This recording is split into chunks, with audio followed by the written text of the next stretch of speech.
All right, we're But live now. yeah, no, I mean, you think about it, like technically, even in the Harry Potter universe, Fantastic Beasts and Where to Find Them's the first one. Yes, that's correct.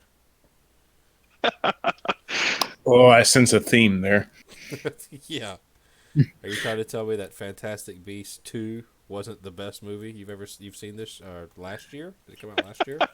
It was definitely the best movie where Johnny Depp vapes from a skull bomb. You clearly don't follow him on Snapchat then. I'm still waiting. I'm still waiting for the novelization. I'm still waiting for the novelization. I want the novelization. I'm still waiting for the novelization. I want the novelization. I'm still waiting for the novelization. Beast somewhere if I want the novelization. I'm still waiting for the novelization. Beast somewhere if I want the novelization. I'm still waiting for the novelization. Beast somewhere if I want the novelization. I'm still waiting for the novelization. Beast somewhere if I want the I could write it novelization. for Still you. waiting for the novelization. Beast somewhere if I want the I could write it novelization. for Still you. waiting for the novelization. Beast somewhere if I want the I could write it novelization. for Still you. waiting for the novelization. Beast somewhere if I want the I could write it for novelization. Still you. waiting for the New novelization. characters. I could write it for Still you. waiting for the New novelization. characters. I could write it for you. New characters. I could write it for you. Movie, I still cannot remember. God. Okay. I still cannot remember what his role is, except for it's weird that there's a black guy in Harry Potter now. So I just opened the video to edit the stuff to say, we're reviewing Star Wars: The Phantom Menace, and I did it with the audio on, and so the audio Right. of I'm still waiting on the novelization. I want that novelization. Just kept repeating, and it kept stacking, and then it was like row, row, row your boat. It just kept like at different intervals it starts hitting, and I mean, you don't need acid, folks. Just do that. That's the equivalent right there. Oh my god, I got a headache from that 2 minutes trying to just do that. I couldn't concentrate. Brandon, I'm sure you were saying something too, but all I could hear was Joe's voice. I still need the novelization. I want that novelization. I'm waiting for that novelization. I want that novelization. I physically saw Joe's words come through my mind. Jesus Christ. Oh my god. Even hitting some of Scherz's DMT. Yeah, and just in time to learn where reindeers come from. Is that me that's staticky? Okay, I was hearing some static for a second. I think it's on your end, Brandon.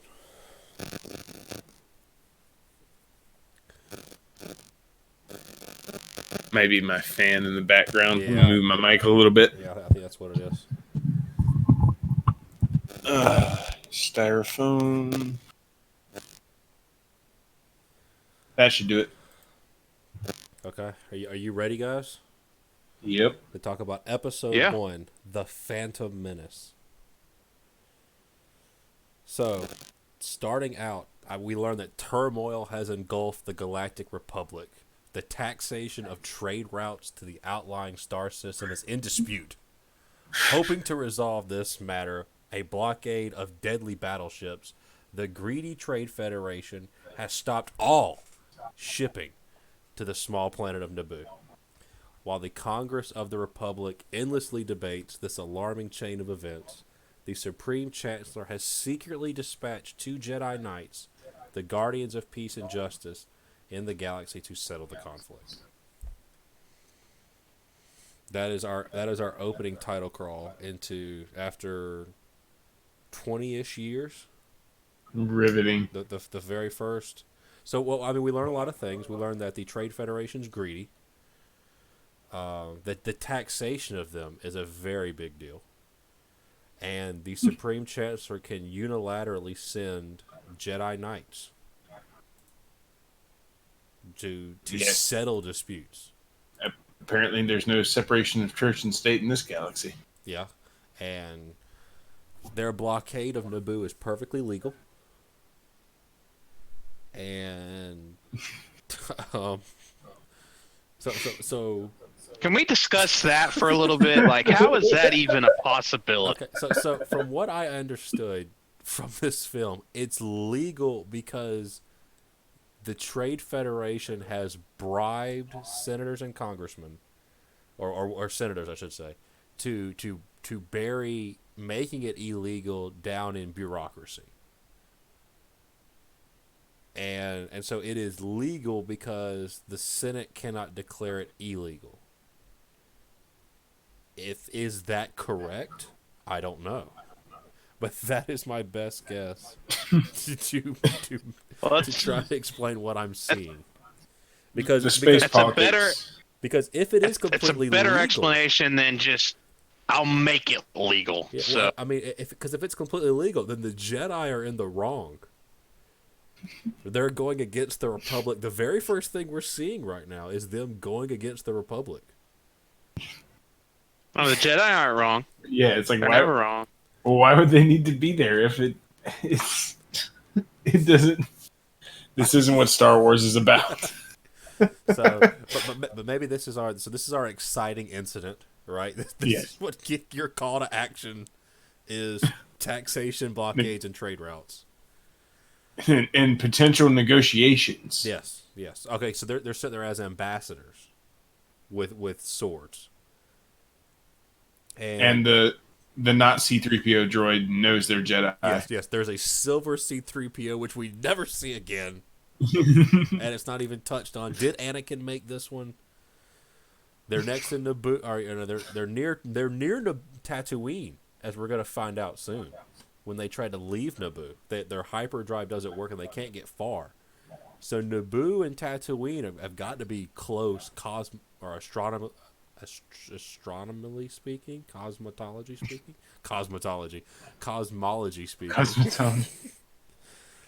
And Qui-Gon rightly deduced that these Trade Federation types are cowards. And in the next scene, they're the I don't know these people's race. I don't want to assume their race. I'm gonna call them rubber mascos, or because they're the mask that they wear has been expertly designed to show no emotion. And so yes. And and we get the best scene after that, which is when Lord Sidious tells them to betray him. They turn the inside cannons, and this guy goes, "Look!" and he gets shot and blown up. And top 10 moment for me, that guy probably just wanted to be in Star Wars. And it's the equivalent of the guy who points out Spider-Man and says, "Look, it's Spider-Man." yeah. So I hope that guy got his paycheck. So they then fill the room with gas and then the guy's like, they have to be dead by now. Open the doors. So, okay. Of all the ways to kill two Jedi. Hang on one second. I'm gonna go back. All right. They must. All right. Hang on. Let's go back. Let's go. I actually have the movie brought up. Right. Let's see it. Captain Look, shields up, boom, gets destroyed. Yes, my lord. Okay, it's got to be the scene before that. 5 seconds. Nope. Okay, so he gets shot. All right, at 5 minutes 18 seconds, the gas enters the room. At 5 minutes 27 seconds, he declares they must be dead now. At 5 minutes 34 seconds, the doors are open. So, Joe, I want you to do a quick experiment for me. Can you hold your breath for 16 seconds? For 16 seconds? 16 seconds. It is possible. Okay, so you might I did be a it once. Jedi. You might have had all the training of a Jedi at that moment.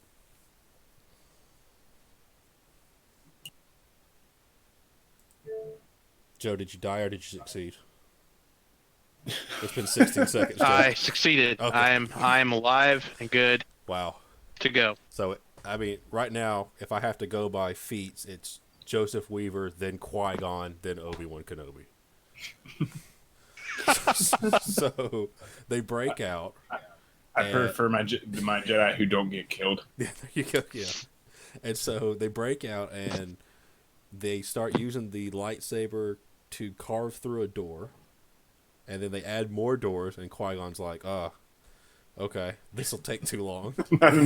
Not another door. Yeah.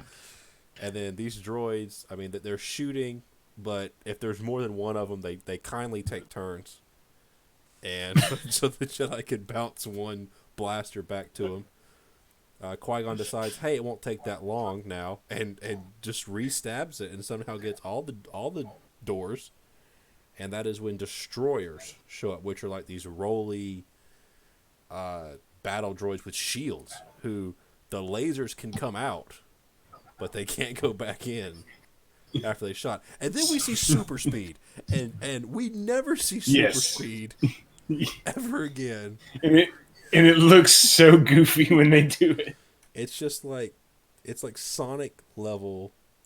Let's dash out of here. It's just a blur effect. They have shield generators. It's kind of almost like the big Jedi jumps, just horizontally instead of vertically. But okay, so that's a magic force power, right? Right, there you go. That's all you need to know. Okay, so they escape. They go up the ventilation shafts, and then, it's an invading army. It's really good we are on this completely legal blockade that we get to see this invading army, that they're underhand. It's very convenient that we broke the law, but now we're validated. And space politics is crazy. Yeah, space politics is crazy. And then we get our first Queen Amidala, which from the very beginning is not Queen Amidala, right? It's her puppet person, or her handmaiden pretending to be queen. Handmaiden, Keira Knightley or whatever. And fun fact. It is Keira Knightley. And so Before. Okay, so it is Keira Knightley, which when you get told you're going to be queen in Star Wars, and then this happens, probably sours you on the experience. And so they would never do anything they would never do anything without the approval of the Senate. These masked Rubbero creatures. And but Darth Sidious, or Lord Sidious in this movie, he's called Lord Sidious, not even Darth Sidious. So maybe he's not a full-fledged Sith. Joe, at this time, is he still serving Plagueis? I think canonically he is technically still under Plagueis at this point, because there's such a huge time jump between this one and Attack of the Clones. Yeah. I'm pretty sure. Most people believe he killed Plagueis at some point during Episode 1. Okay. So he could be called Lord Plagueis, I don't know the actual or Lord Sidious right now, and official actually not be a Darth, not have gotten his, I don't know what you call it, when someone knights you. That's a Sith knighting. Really, you just get a goofy name and then you're somehow transformed. Yeah. And so we learn, and then they cut to Naboo, where there's clearly a monarch figure, and there's a senator, which is who's serving her in the Galactic Republic. And Queen Amidala is determined not to take any action that leads them to war. So, which leads them to war. I don't think you mentioned that the invasion was secret. The invasion is secret, and it's so secret that they land miles, or I don't even know. They land significantly far away on the other side of the planet, technically, right. because because they have to, because the Jedi are going to go through the core. Right. So they've landed on the opposite side of the planet's capital, which is bold. I'll give them that. for a surprise invasion, you'd think dropping right on top of them would be enough. But they've already disabled communications to the capital. Right, and Naboo aren't exactly a planet full of warriors, so why not drop right outside their walls? This is good questions, Joe. I'm sure Joe can tell us that the rubber mask race actually lives on a planet that's actually flat, and so all of their warfare is based on hitting them from underneath and the other side. And you just haven't read the extended canon. I think we can safely assume that Jar Jar Binks is the entire reason for that Well, happening. I mean, Because at 10 minutes 55 seconds, yep, we get I'm there right now. we get the king. We get Darth Blinkus. The second of many racial caricatures. And I don't care what Reddit comes up with. There is no way this dude was planned on being a Sith Lord or whatever nonsense they've cooked up to try to explain that the prequels are deeper than what we think they are. So Qui-Gon saves Jar Jar Binks by diving underneath the tank and holding him down. And then the tank, who have been instructed to look for the Jedi, just keep going. Because they're on the other side of the planet and they have to get there. So they really can't stop. And you know... I mean, they could have just not seen him. I mean, I'm sure there's not great sight lines in those things. But, Uh-oh. Joe just disconnected. Maybe he'll get back in a second. Oh, okay. And I don't feel like he's missing anything right now. Okay, there he goes. Jar Jar and the journey to the lost city of Gungan or whatever. Yeah. So Joe, what was your first thought when you saw Jar Jar Binks?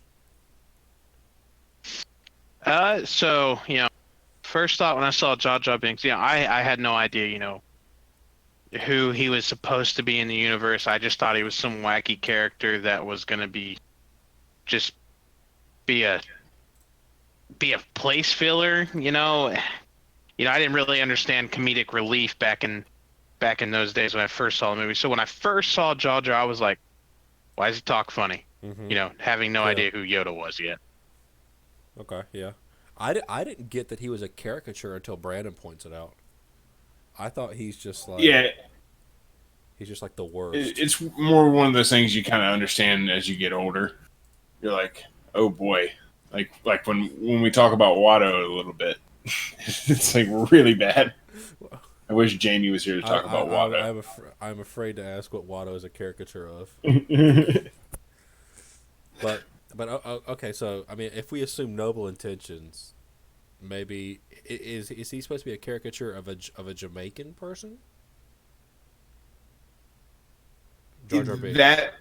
It's a vaguely Jamaican, Caribbean island type. Okay, so his long ears are supposed to be dreads? I believe so.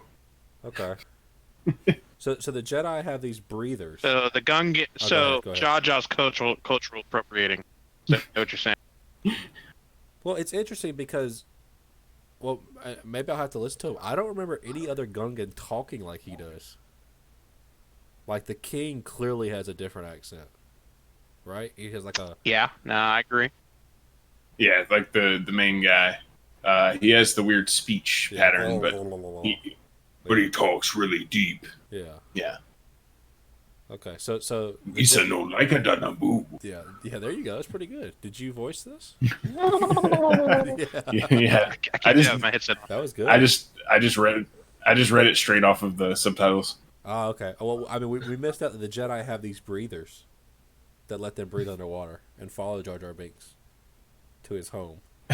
Those would have come in handy. That's how they survive the gas. With a gas. Maybe they did. Filter. And they just put them on, put them off real quick. Maybe They went to a ship to negotiate trade. Didn't bring anything to prepare for gas, but they prepared for underwater travel. I mean, maybe I'm just too stupid to understand this movie. So in their go ahead. Jim. in their like pouch purses they have hiding under their robes. That's where those things hide. Okay, I guess. I mean, it makes sense. They don't have pockets, so Qui-Gon's gonna pull the life debt card in front of this king. Even though they needed someone to help them get through the inner core of the world, but then they used the Force to get through it anyway. So I don't even know why Jar Jar exists. I think the answer really is to blow up the scale of it to make more toys. There's a new planet. We need a couple different races. We need something for the kids. I mean, kind of makes sense. Did Jar Jar have an actual actor, or is he 100% computer generated? Yes. He did have No, like he had a an actual guy. actor because he almost committed suicide after all the Oh my backlash from god, Jar that's Jar horrible. being. Yeah. Star Wars Yeah, fans are the worst. Jar Jar was Rose Tika before Rose Tika ever I existed. gotcha. Yep. Yeah, he did not have a good time after that movie. Well, I'm trying to find his name right now. What was the guy's name? We just didn't have social media to make it more to where people could blow it up Yeah. about how awful we were. Ahmed Best is his name, and he was a black guy. He did the mocap though for it. Like Okay. he was in the suit and everything. But Okay. So there was someone standing And the there voice. with Liam Neeson. right, Okay. you can tell kind of when they need to speed up when they're running at the beginning. You can tell like how much worse it looks, like the CGI while he's running than he is standing there. Right. Okay. So after they're gonna take an underwater car, and taking this underwater car, it cuts back to the ship where our rubber mask people are talking to Sidious, and he's gonna get he's gonna keep the Senate bogged down. So clearly he's with the Senate, and they're gonna not tell him about the missing Jedi, which goes in line with their character because they're cowards, so they don't want to tell them, hey, they're missing still. So I guess I'm okay with that. And the Jedi are going to use the Force to guide them to go back through the water. And this scene feels so long.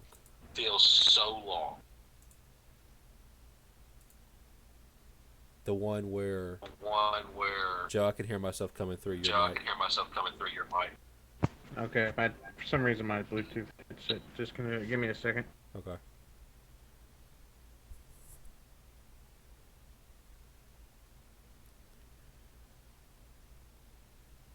But this scene of them going underwater. Nope, still there.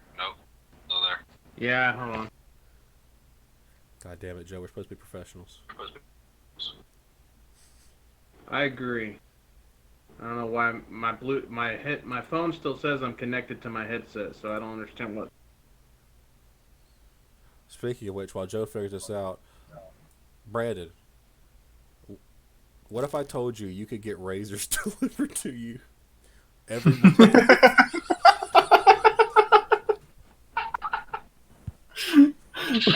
Hold on. I'm gonna fix up here a bit. You guys hate cooking, I know I do. Blue Apron. so give us $27 a week. And we'll give you one meal sent to your house.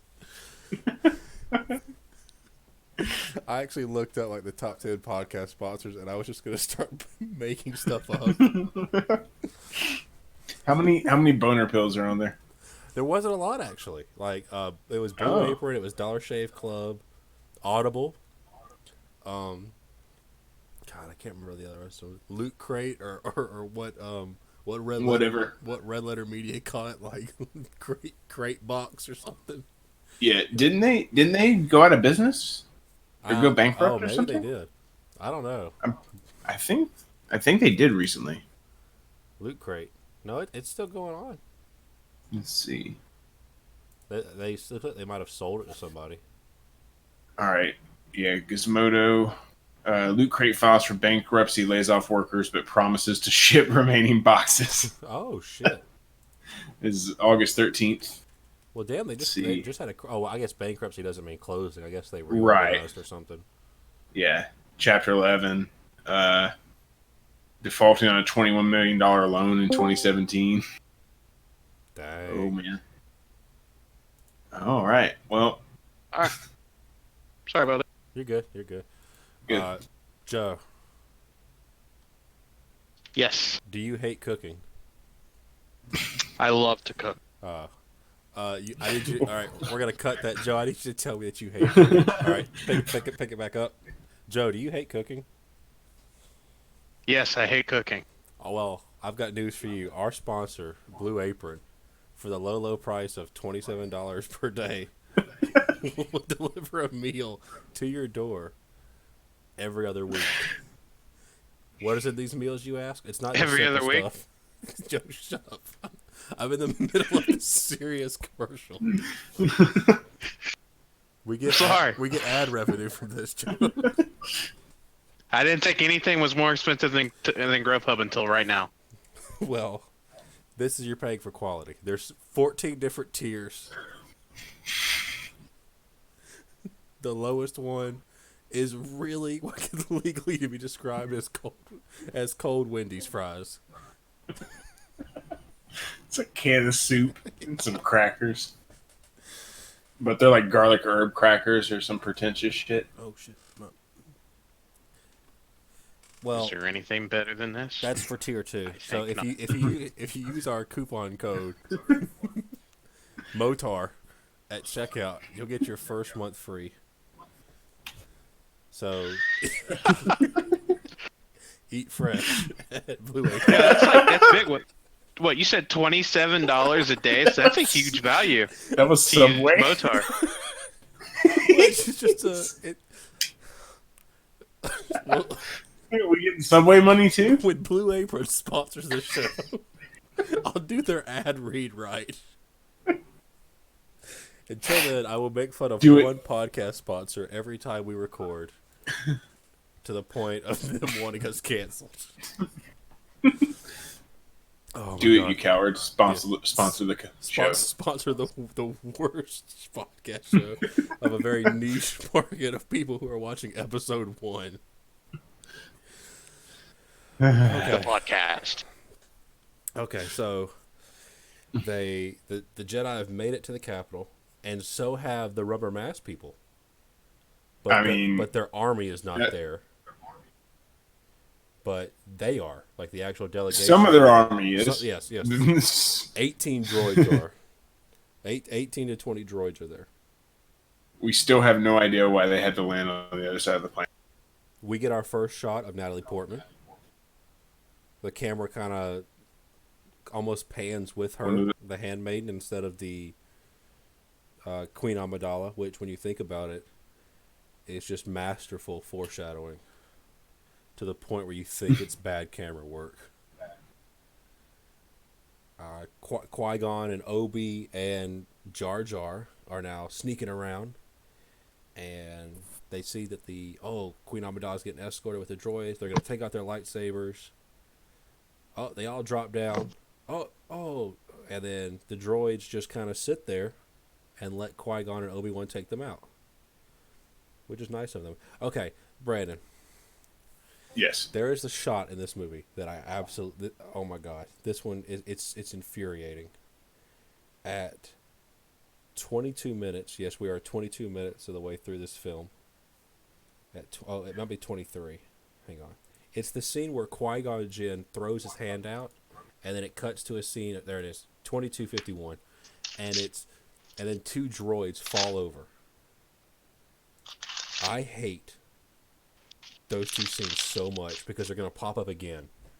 And it pops up like 3 or 4 times in this movie where it's just like 2 or 3 droids that they take out that are just standing there.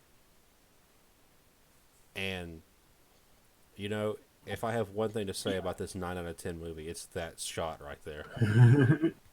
How it seems how everything is just way too staged, way too rehearsed, and not natural. Yeah. Yeah, that's a common criticism I hear about this movie too, especially skipping ahead the ending battle is kind of got that flack too, being super choreographed and not sort of realistic. Right. And yeah, I agree. It's like they recycle that same shot of the droids flying back, and they always seem to like pause as soon as anyone tries to confront them. Yes. I think it's just the way the Force made it to be, guys. I have no qualms with this whatsoever. The Force is clearly guiding the actual direction of the movie. That's right. It's Star Wars movie. It's a 10 out of 10 every time. That's right. The Force actually, when you make a movie about the Force, it's kind of like Ring? Like the Force actually comes through the movie and helps you make it. True. So when we find out the communications are down at the whole planet and they're going to need transports. If they get to a nearby star system, they can call for help. They wouldn't dare kill the queen because she's needed to sign a treaty to make their invasion legal. Even though forcing her to sign it under gunpoint is essentially basically undermines the point of the treaty. Right. Under duress. So all these droids then stand in the way of this party. Obi-Wan does this little double kick thing again. And then Qui-Gon sends one... God, it does it again. He sends one droid flying back. And there's like 18 of them there. And so they mow them all down. They free them. There's no sense of danger in this scene at all. It's like... They have the Force. Well, I mean, it's just like watching someone stomp an ant bed. Yeah. It's one of those things about the protagonist being super overpowered kind of makes them less interesting because they don't really struggle. It's all this happenstance nonsense that makes them struggle. Like the ship being damaged and all this. Like they don't actually struggle as much as they have like bad luck seemingly, which is seemingly just designed to make them overcome it, land on Tatooine. Right. So they're going to ram the blockade. The ship gets damaged. The shield generator goes down, and we get introduced to R2-D2, who's just hanging out, in this one space cruiser they happen to get, which I guess is a Queen space cruiser. Maybe it's a very nice looking ship. And they all get shot off except for R2-D2. He puts the shield back up. They're able to. He bypassed the main power drive. Deflector shields are at maximum, which they don't get hit again. So the shield was not needed.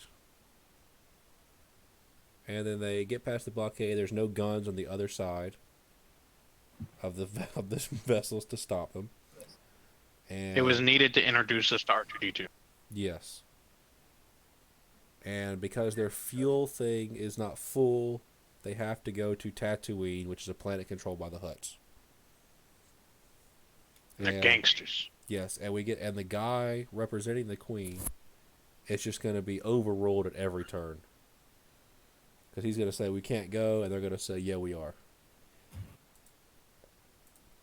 And then one Naboo cruiser got past it, and the rubber mask people have a meeting with Lord Sidious, who has an apprentice, a full-fledged Sith at this point, Darth Maul. And the rubber mask people have told him that it's outside their range, they can't track it. Not for a Sith. But apparently the Sith Lord's gonna find it. Which, okay, I mean, there's only so many planets, I guess, close to Naboo, so he's just gonna go. But they're far enough away where they're out of range. But they're close enough because they're low on fuel.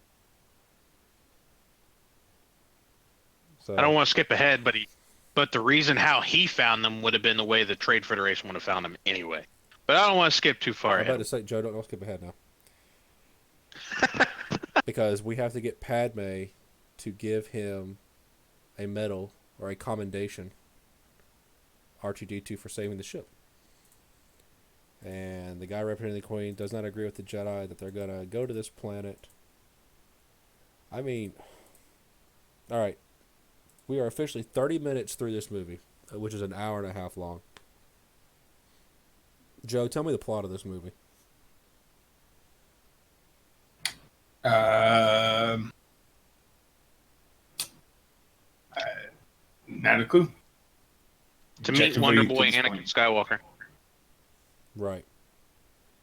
So, this movie is about two Jedi who have gone to a planet to stop a blockade, who are smuggling the royal family out. And right now the plot is to get back to Coruscant to get the Queen in front of the Senate, and by her making an impassioned speech in person, the Senate is going to act. It's like getting that little Greta girl to the United States Congress, and then the United States Senate is going to act on climate change. Is that an accurate representation of the plot? Internet Movie Database says that 2 Jedi escape a hostile blockade to find allies and come across a young boy who may bring balance to the Force, but the long and dormant Sith resurface to claim their old glory. Okay. That's what IMDb says the plot of the movie is. I don't know. Okay. I mean, I'd buy that. I'd buy that right now. We get a lot of Jar Jar. We get a lot of scenes. We're going to skip. Qui-Gon's going to sense a disturbance in this Force. And so Qui-Gon, R2-D2, and Padme and Jar Jar Binks are going to go out into the city, which is quite a ways away from where they parked, on a desert world. Filled with villainy and scum. Like, I think you can see 3.5 miles on the horizon or something. So I guess this place is about an hour walk away. So maybe not too bad. Maybe not too bad. So they show up, they start walking. Jar Jar's going to step in poo. Now, I think this is a metaphor for this entire movie? For his character? for his character. Because when you think about it, he is poop. And George Lucas has stepped in him. George To Lucas' follow me favorite now, character. Milky Day. Squeeze me. That's pretty good, Joe. All right. So at 31 minutes, we're introduced to Greedo, which Brandon, as a social justice mage, reads into as a caricature.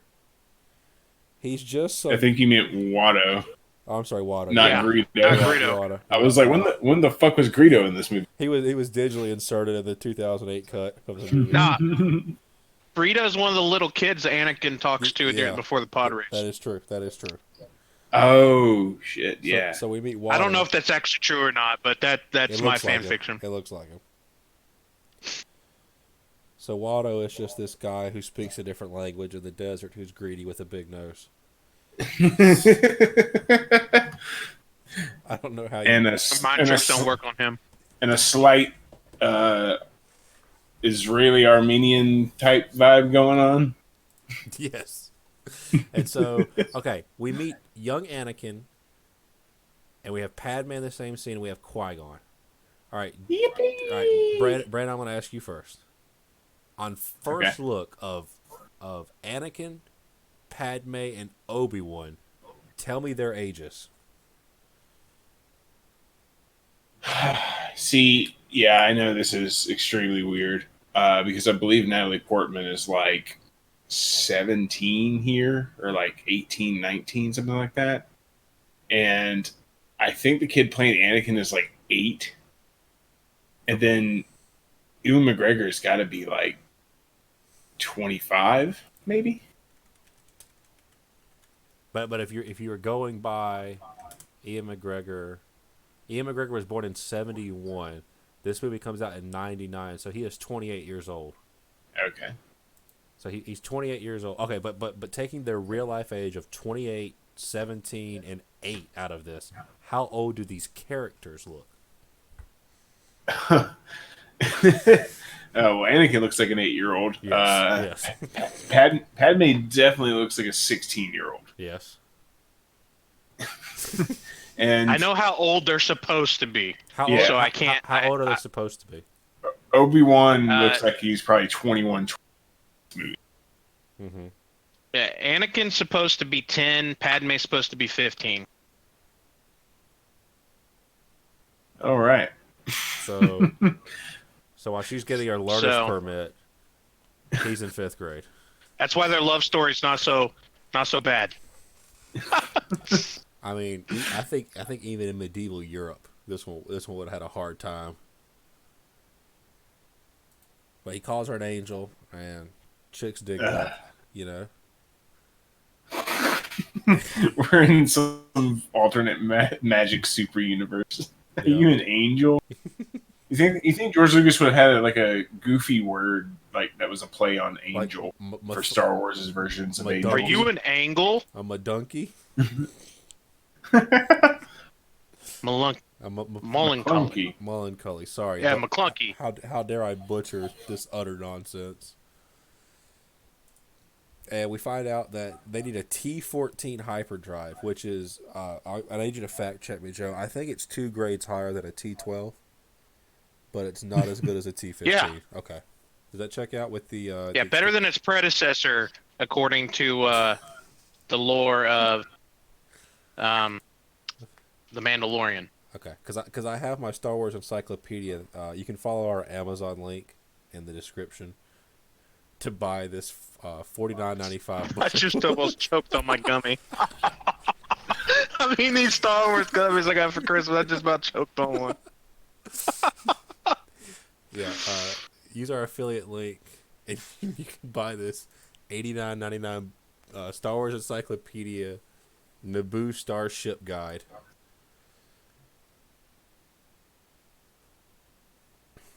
I like it. So he has 20,000 Republic credits, but they're no good there, even though they're super close to Naboo. And most of the planets in the known galaxy are part of the Republic. Yes, They're no good there. no good there. Which, maybe Watto's. I don't know. I don't really have a good. Brandon, do you have anything? I don't have anything. I'm more concerned about the fact that he's telling Qui-Gon, I'm the only one who's got this thing you need, and Qui-Gon's just like, yep, I trust you. He doesn't try to go anywhere else. He doesn't try any alternative method. Well, I mean, junkyard dealers never lie to you. Exactly. Like So, the guy who's saying, mind tricks don't work on me, only money. Like, you're gonna trust that guy? which sucks because I really like Qui-Gon's character. Like Liam Neeson doesn't phone it in for most of this movie. Like he actually, I think he does a good job. He is very good with what little he's given to work with. I don't want to go off on the red letter media route, but who is the main character of this movie? Like, it's certainly not Qui-Gon Jinn. Yeah, it should be. It probably should be, but Him or Obi-Wan. it's not. Yeah. Yeah, Obi-Wan is reserved to sitting in the background and complaining much in the movie. Yeah, he's just sitting on the ship, and Qui-Gon is very confident that something else is going to present themselves. Jar Jar Binks is going to use the Force to get into a fight with Sebulba, and that's when Anakin rescues Jar Jar. And thus, Jar Jar Binks causes the death of Alderaan. Because this chance encounter right here creates Jedi Knight Anakin, which creates Darth Vader, which is going to destroy Anakin and kill billions of people. Jar Jar Binks is, through this freaking movie, which I called last time the Hobbit of the Star Wars movie. That's correct. He basically is the reason for everything that follows. Yes. And I think that's 100% because George Lucas had no idea what to do with him after that. But he loved him because, he still talks to this day about how he's his favorite Star Wars character. That he just had to make him important somehow. And it's to put him in a place of political power. Which why is this guy your favorite character, I think it's simply to troll people. Simply because it's like... You think so? I agree, it's troll. It's like, I am the master of this universe, so it doesn't really matter what I think. This is my baby because no one else liked it. Huh. Okay. It's kind of like, I'm sure a lot of bands get frustrated with songs that they try and play live. and no one reacts because no one listens to the other songs in the album. Yeah. It's kind of like that. Okay. Okay. Give me just 1 second. We'll try to check this mic out right quick. All right.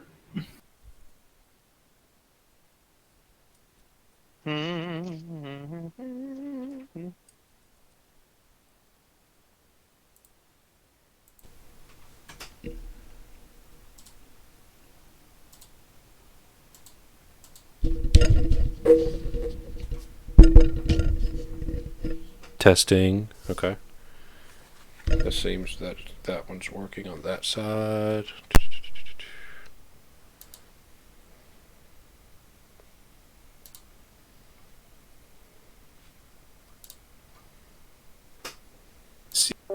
Testing, testing, testing.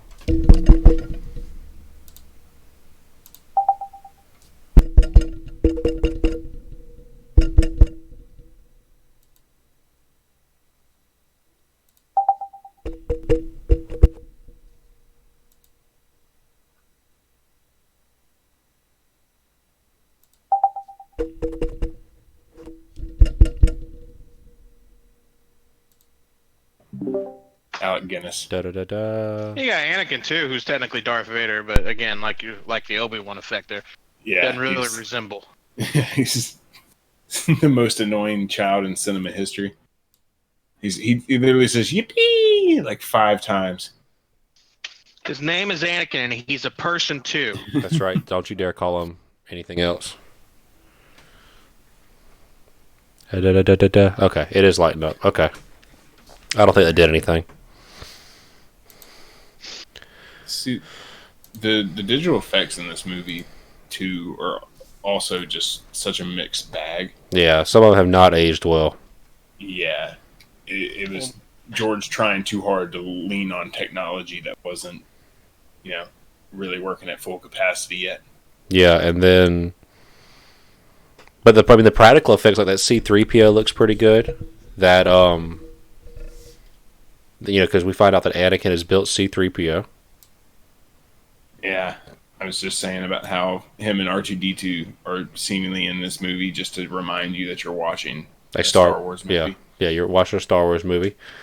Queen Padme, or Amidala, I should say, gets a notification that they're going to bow to their wishes because they're starving after a day, I think.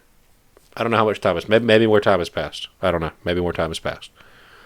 Naboo works on a daily ration system. Okay, they only have enough food for one day. Bold strategy when it works. And we get a shot of Sidious and Maul walking, that they're going to reveal themselves, and that they've discovered that Tatooine is the planet. So, props to them. So the plan right now, from Sidious's point of view, is he's going to starve this planet out. People are going to get frustrated with the bureaucracy of the Republic and break off into the Separatists. His Sith apprentice is going to go kill these 2 Jedi because his whole plan of bureaucracy depends on this trade blockade. Is that accurate? There's a lot of happenstance going on in this movie that, still, even though it don't work, his plan still moves forward gratefully. Because, he's going to succeed. Spoiler alert for episode 2. The Separatists become a big deal. Yeah, I mean, you just described what's happening in this movie. I mean, that is, I believe, to my knowledge, accurate. But at the same time, that was the plan. Not a great plan. That's pretty good. Please don't copyright strike us. It's less than 10 seconds. We're good. Okay. That was said by Tony Stank of Iron Man's. Oh, man. So I know that she's some sort of foreign actress, but Yeah, who is Anakin's mom?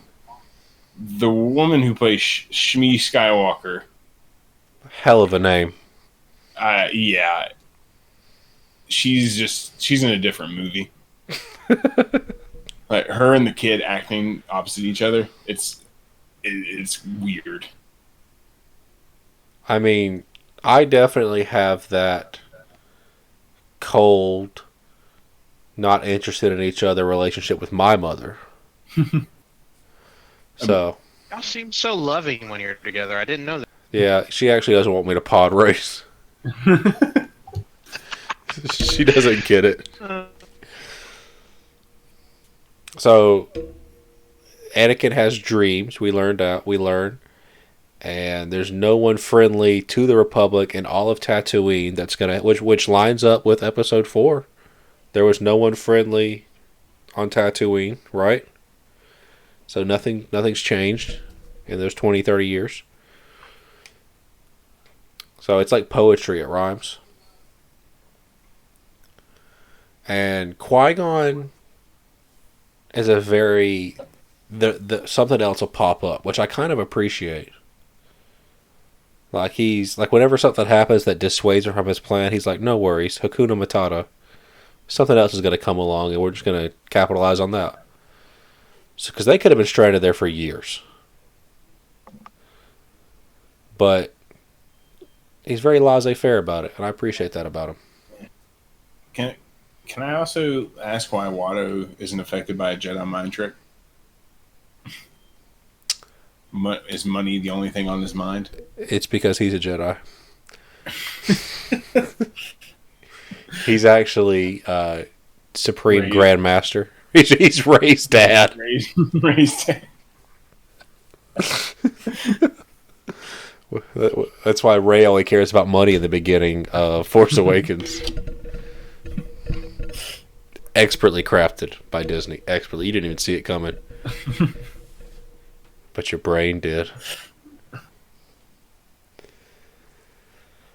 So Qui-Gon is going. So this is where this is where the movie right here is just dragging to that.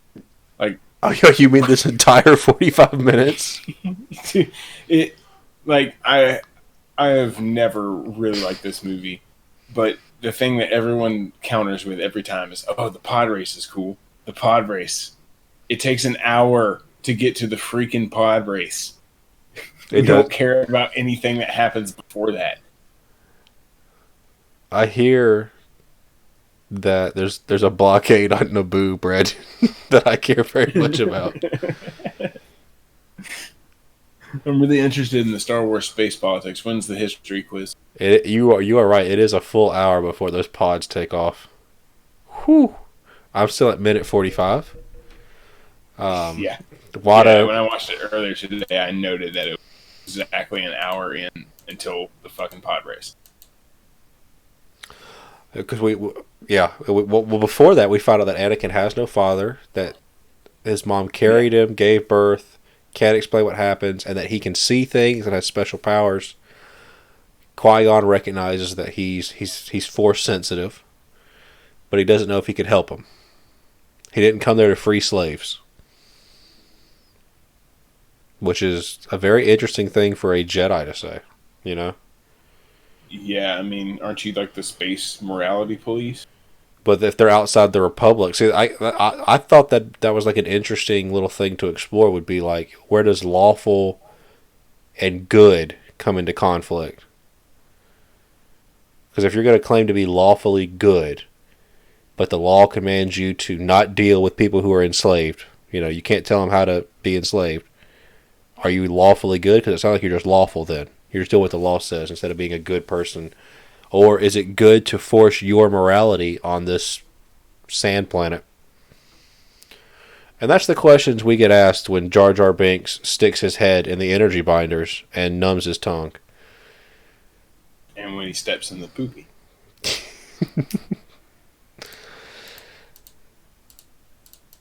But it's working.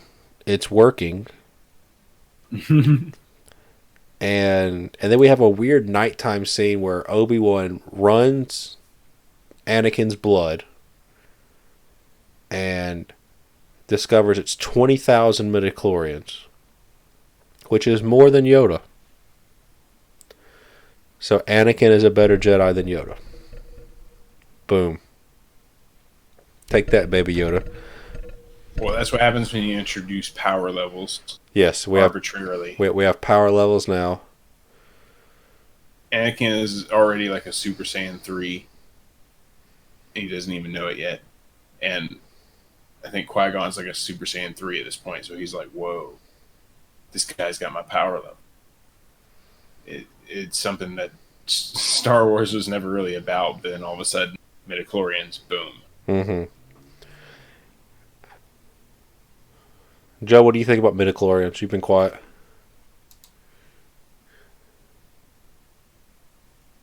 Joe's dead. Joe.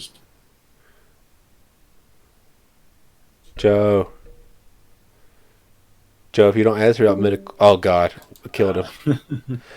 I think midichlorians have been somewhat later sort of rectified in Star Wars, because they don't call them midichlorians, but when they touch on it, especially in The Last Jedi, about it kind of being in everyone, as in everyone has it in their blood.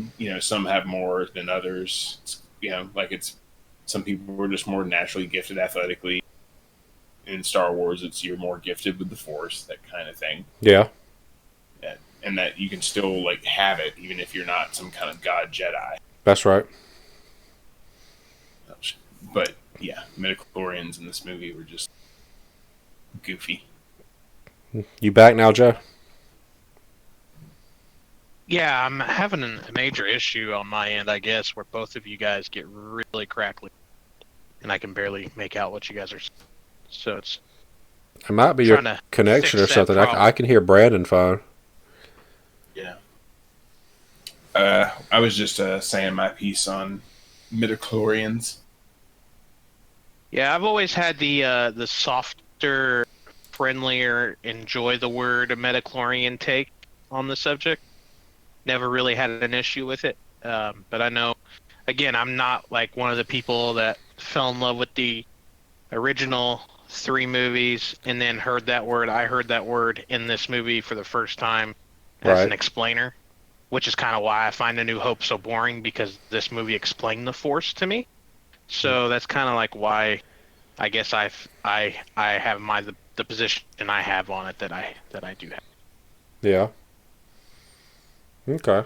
But see, I was the opposite. Growing up watching the originals, on renting them on VHS, even before the special editions. Yeah. And so, I mean, this was, I had seen when they re-released the special editions in theaters. I saw them all in theaters as well.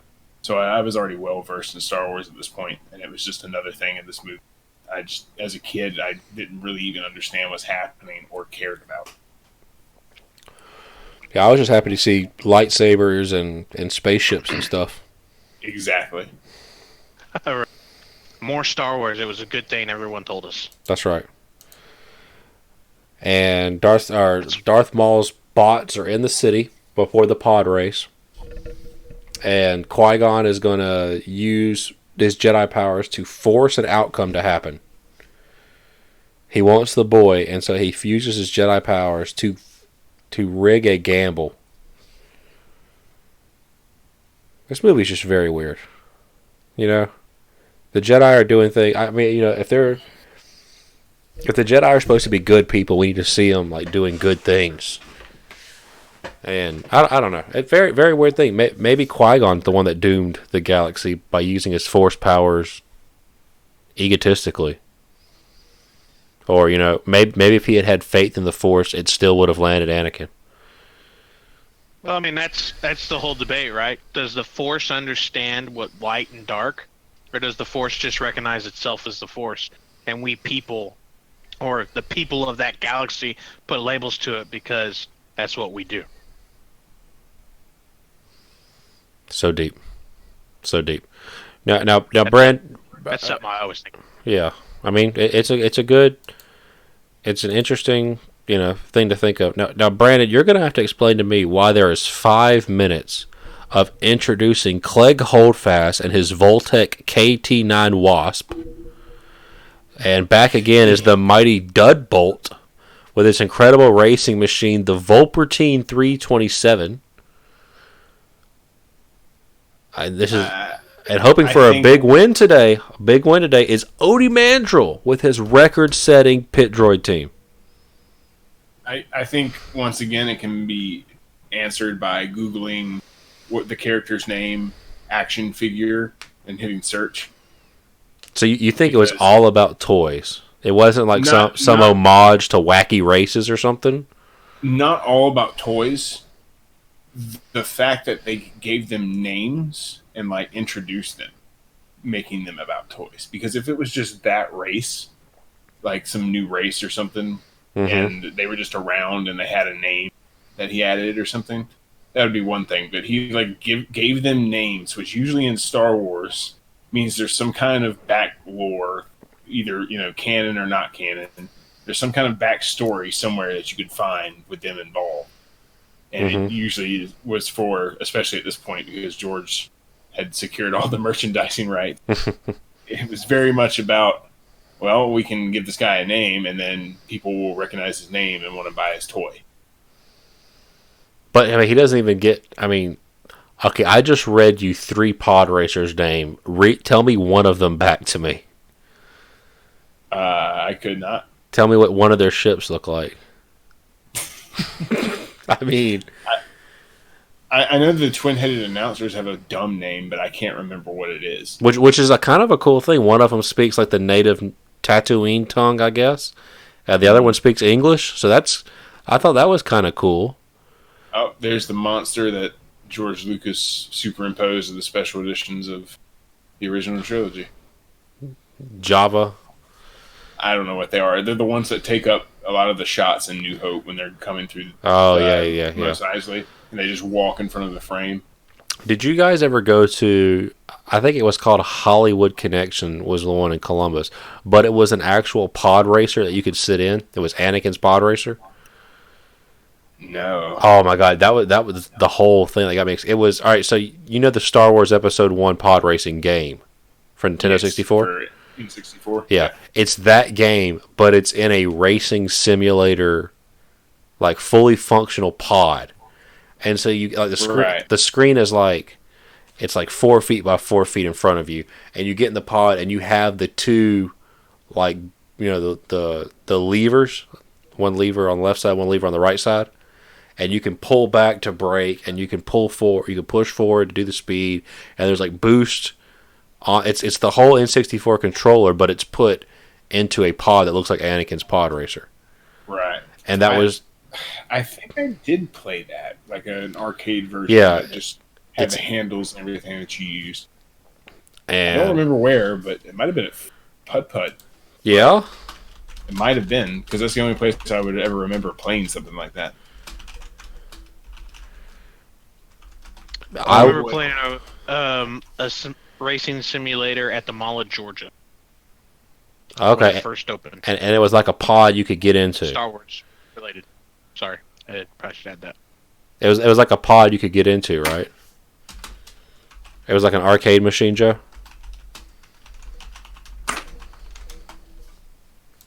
Joe, can you hear me?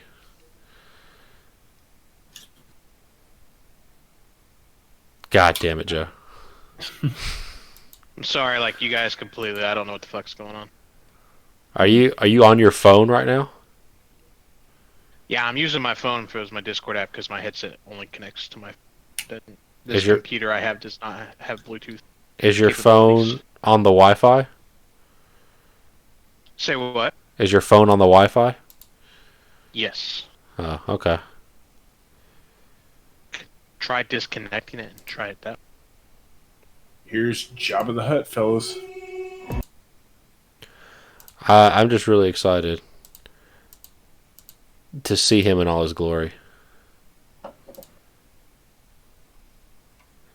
I still remember seeing the Jabba scene inserted back, and that was inserted back into New Hope. for the first time and like freaking out because I was like, that wasn't there before. Yeah, I mean, it's really off-putting watching episode 1 with New Hope with the computer stuff in. Yeah. And see, the first time I seen A New Hope was with the computer stuff. Yeah. I've never seen a version of that movie, mainly because I haven't rewatched them on Well, Disney Plus. I didn't rewatch A New Hope. You can't find them. I've never seen Han not shoot first. Oh, okay. I was about to say, I mean, that's what drags a lot of New Hope down for me now is that you can't. If you could watch the original on Disney Plus, then it's different.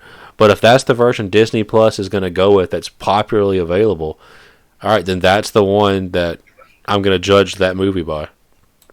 George burned an imprint on the negatives of the film when he went back and digitally added stuff to it.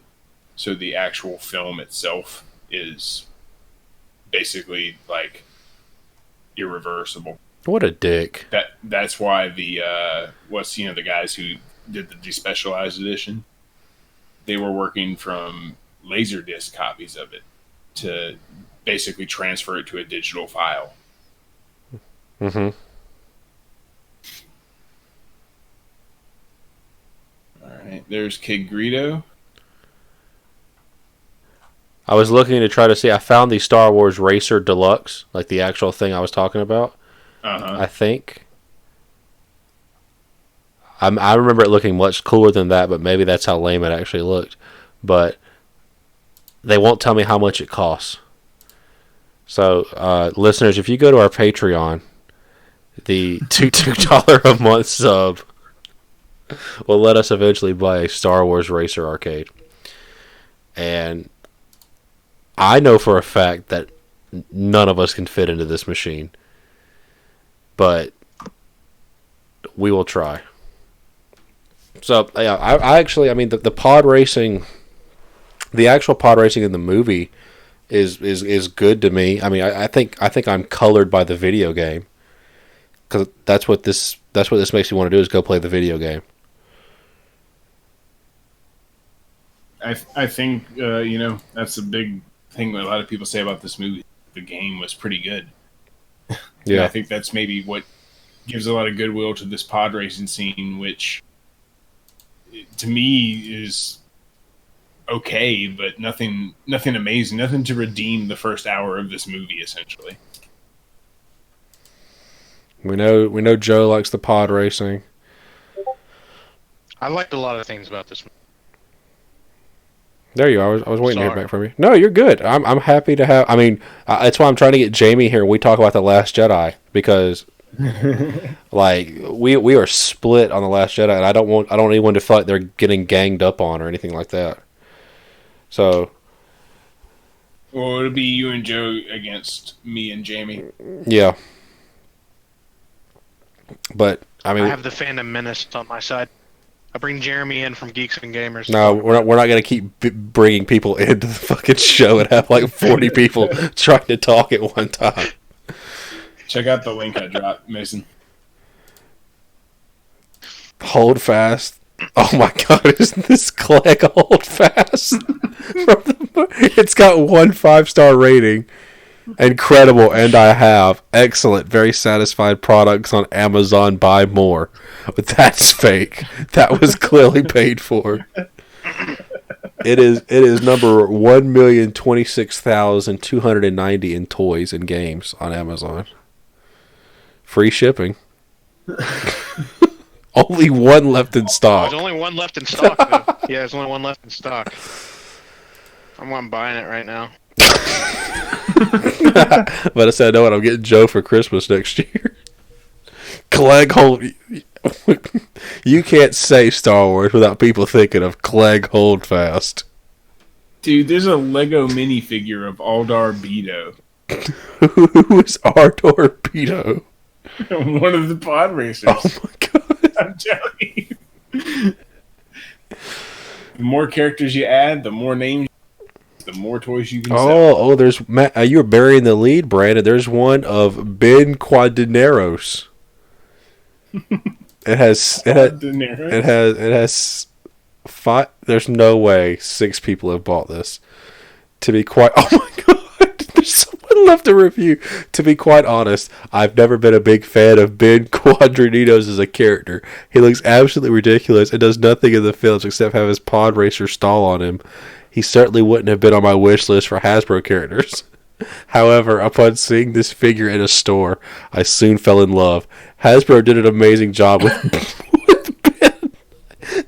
The sculpt and paint details are incredible. He looks extremely realistic, more so even than the animated version in the movie. His skin is creased and wrinkled, which his suit looks like it's made of some leathery fabric. As a piece of art, this figure is stunning. If you take to collecting Star Wars figures like artwork, then Ben is definitely a worthy addition to your collection, even if you don't like the actual character. One person found this helpful. Wow. I'm telling you, Wow. man, it goes deep.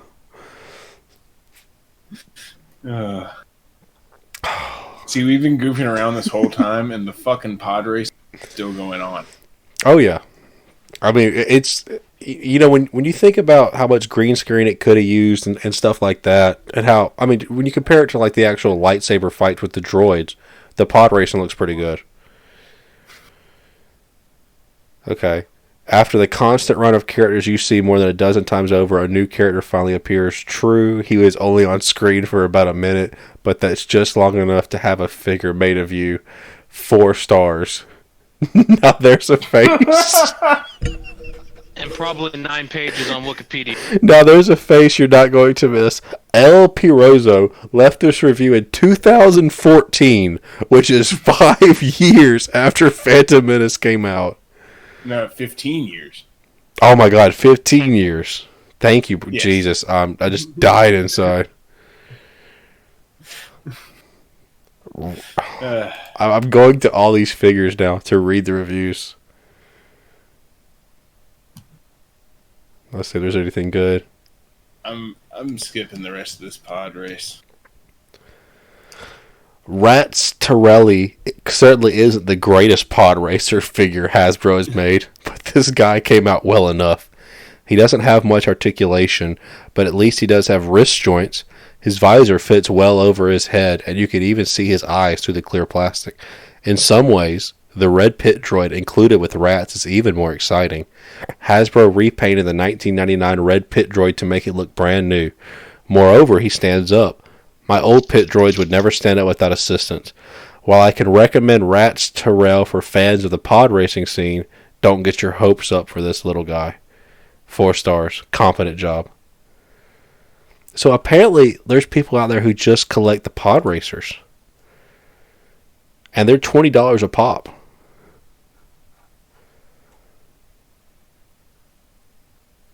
Nothing surprises me about Star Wars collections.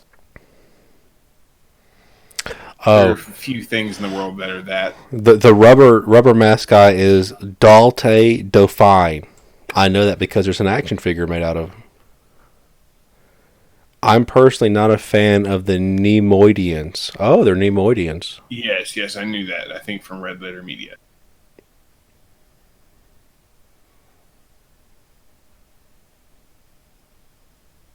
Wow. Qui-Gon just threatened to go to the Hutts on Watto. There. Okay, yeah, but that made him. So he doesn't want to go to the Hutt. So that's the Disney Plus spinoff series, where we find out why Watto is him bad with the Hutts. I love that little Hutt. It's a little Watto. It's baby Watto. Did you ever see the animated Clone Wars? I haven't seen. No, I'm gonna say no. I haven't seen most of The them, animated Clone Wars movie is probably the worst thing that Star Wars has ever done, and including the holiday special. I mean, different leagues, but on par with it. Wow, Half of the plot of the movie revolves around returning Jabba the Hutt's like kid or nephew. I'm sorry, like his brother's kid or some shit. I don't even remember. I just remember the hologram with one of the Hutts, and they're like, "I love that little Hutt." Joe, have you seen this movie? What movie? I'm sorry. Which one? The animated Clone Wars movie. I saw it in theaters. I haven't seen it since. Oh, we're watching that. You better buckle the fuck up. It's a very agonizing hour and a half watch. But it is generally regarded as, awful, whereas the Clone Wars series, which followed, made up for it.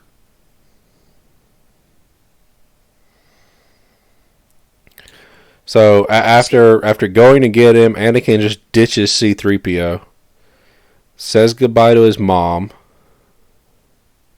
After he begs her to let him leave, even though he just wants his free. Which I mean, he's a kid, He just got what he wanted. Yeah. He just got candy for dinner. Now his stomach hurts. So another yippee! Yeah, and now they're running through the desert, and Qui-Gon says, "Anakin, drop!" and whoosh, goes right over him. And then it's a cool lightsaber fight. Boom, boom, boom, boom, boom, boom, boom. One of the good, cool moments of this movie, and it's an hour and 15 minutes in. Well, you don't want your audience to be satisfied with your movie until the first hour and 15 minutes have passed. If you can tease them for an hour and they're still there, that's when you finally give it to them. Joe needs to figure out his mic. Fucking amateur hour over here. Once again, it seems they, like you were saying, they parked so far away just to add tension of if they were going to get to the ship in time before Maul cut them down. And then he didn't land close to them at all, so I guess his droids found them in the city, and even though he was waiting at his ship, he didn't take his ship to where they were at. And I'm guessing the reason he doesn't, he's got to be under orders to not kill the Queen, because she's got to sign the treaty for Sidious's plan. So that's why he doesn't just blow up the ship or stab it with a lightsaber or something. I'm guessing. Your people were starving after a day on Tatooine? On Naboo, you mean? Well, I mean, we've been following characters on Tatooine, and it's been roughly like a day. Right. Because they went and they had dinner that night, and then the next day was the pod race. So it's been like a day and a half, and everyone's starving already. They're starving in Naboo. And then we learned that this Nemoidian has like a cool chair now with like spider legs and shit. So that's pretty cool. And the death toll is catastrophic. We must bow to their wishes. That's what we get told. So maybe it's not just starving. Maybe they're just killing people too, because the Naboo don't have an army. So maybe they're just killing people in the street, and they're doing it until she signs the treaty. What's that guy's name? The guy who was just on the hologram telling the death toll is catastrophic. The dude who's like, I don't know. I hate that dude. He basically got cucked out of his position as like the ruler of Naboo by. I believe that's how it goes in the lore. Like basically, he just got voted out by freaking Amidala. And then really? And now it's just like kept around as like basically just a little bitch. I'm gonna give you one chance to guess his name before I tell you what it is.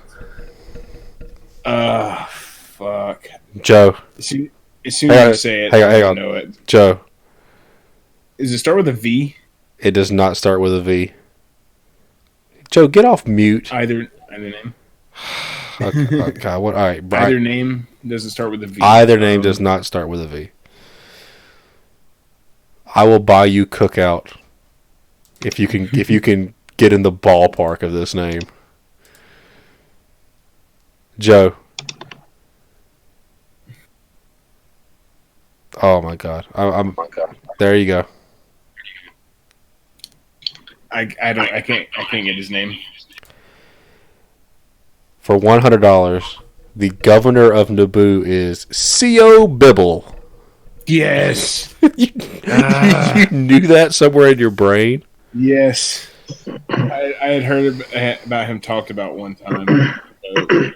Like a YouTube show or something. C.O. Bibble. You guys getting an echo from me right now? No, you're good. No. Okay. I switched it to my laptop. Joe, are you a pro CO Bibble guy or an anti CO Bibble guy? Is that the guy who says,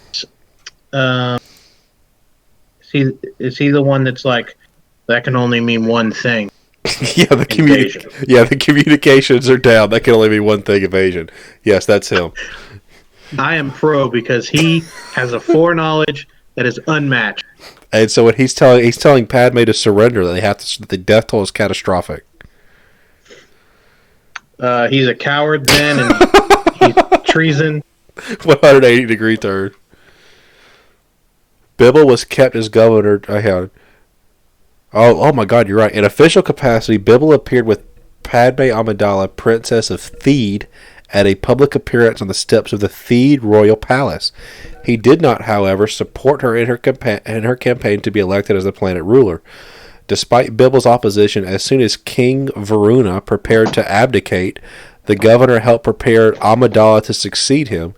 As he and others groomed the princess for her coronation, a young man, Ian Lago, son of Verona's advisor Kun Lago, confronted Amidala and told her that he loved her.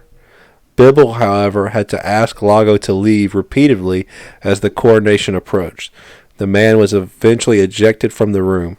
That night, Varuna formally abdicated, and the next morning, Amidala was elected Queen of Naboo. Yep, he cucked her, and then she cucked him. Bibble was highly critical of Varuna, especially when the king fell under the influence of the planet's representative in the Senate, Senator Palpatine. So C.O. Bibble could have saved the entire galaxy. Occupation of Theed. Oh, I guess Theed is the capital of Naboo? I assume so. You never really know. Naboo is apparently only like 3 miles long, and the other half of the planet, and then are there in a matter of minutes. That is true. They did go through the core very quickly. So, Yeah, all right. Theed is the capital of Naboo. So I picking back up, we have some communications. Picking back up. The movie has not picked back up. They go to Coruscant. Okay, we have a defining moment. They're at Coruscant. The whole planet's one big city. All right, so they have succeeded in their mission. They have gotten Queen Amidala to the Senate. She's going to speak, and everything's going to be all right.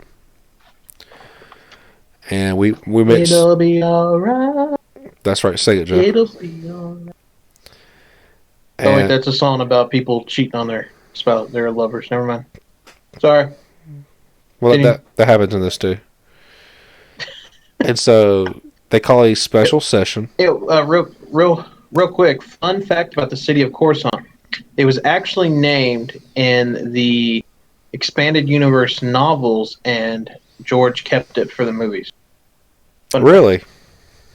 Yep, I think it was in the Thrawn Dynasty. It might have been one of the others, but it was in one of the trilogy novels. That's when that's where the capital city was named, because Coruscant's never in the original trilogy anywhere. Huh. Okay. Not at first. Not at first. Yes. There's Yaddle. Who is Yaddle? Is he the guy driving the ship with Jar Jar and Anakin? Oh my God! No, thank God. Yaddle is the female Yoda, and that is on the Jedi Council. Only in this. It's Baby Yoda's mom. Yeah, until Baby Yoda, Mandalorian, these were the only two of the Yoda species ever in canon to appear. Wow. Yeah.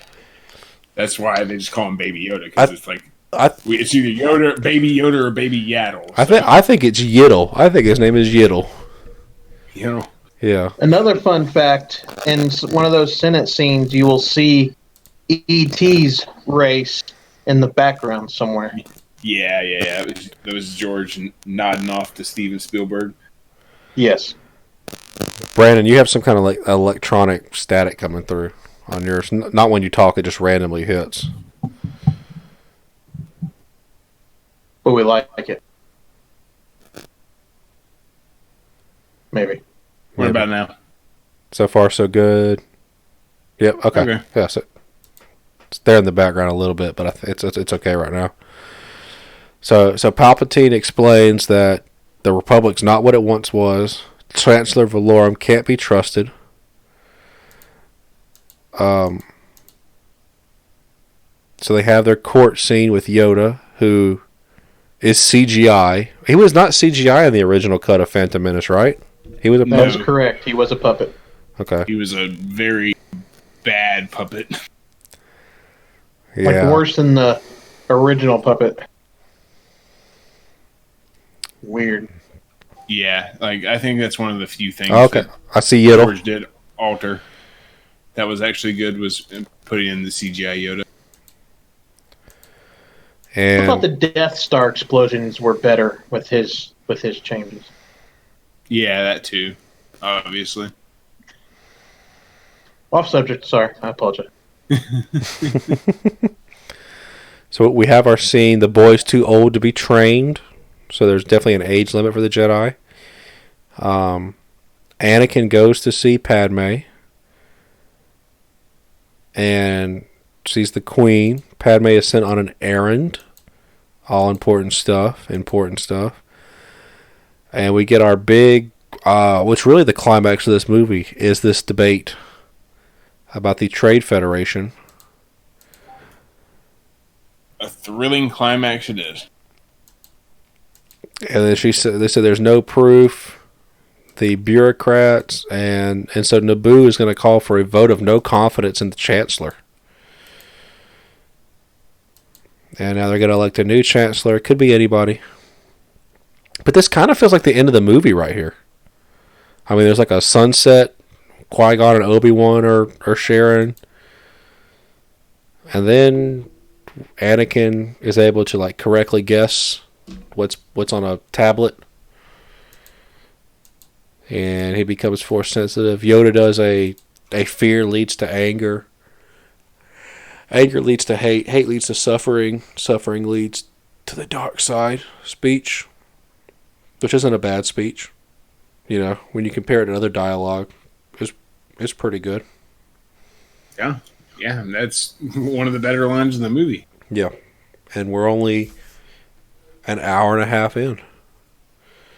So buckle up, because in 15 minutes, we got to tie everything else up. Or 45 minutes. Wow. Yeah, this movie is long for what it is.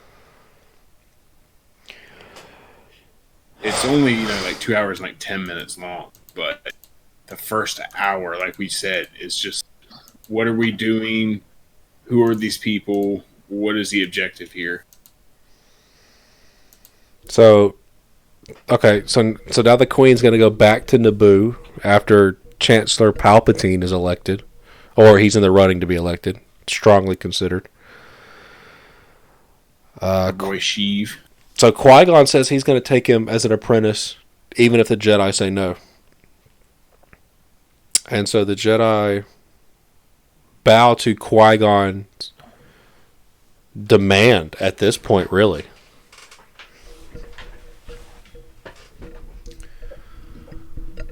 So, I like Qui-Gon. I mean, what's the reason he's not on the council?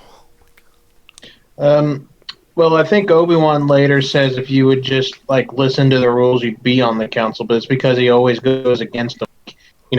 He gambles on Tatooine. He takes on Padawans that they don't want him to take, and so on and so forth.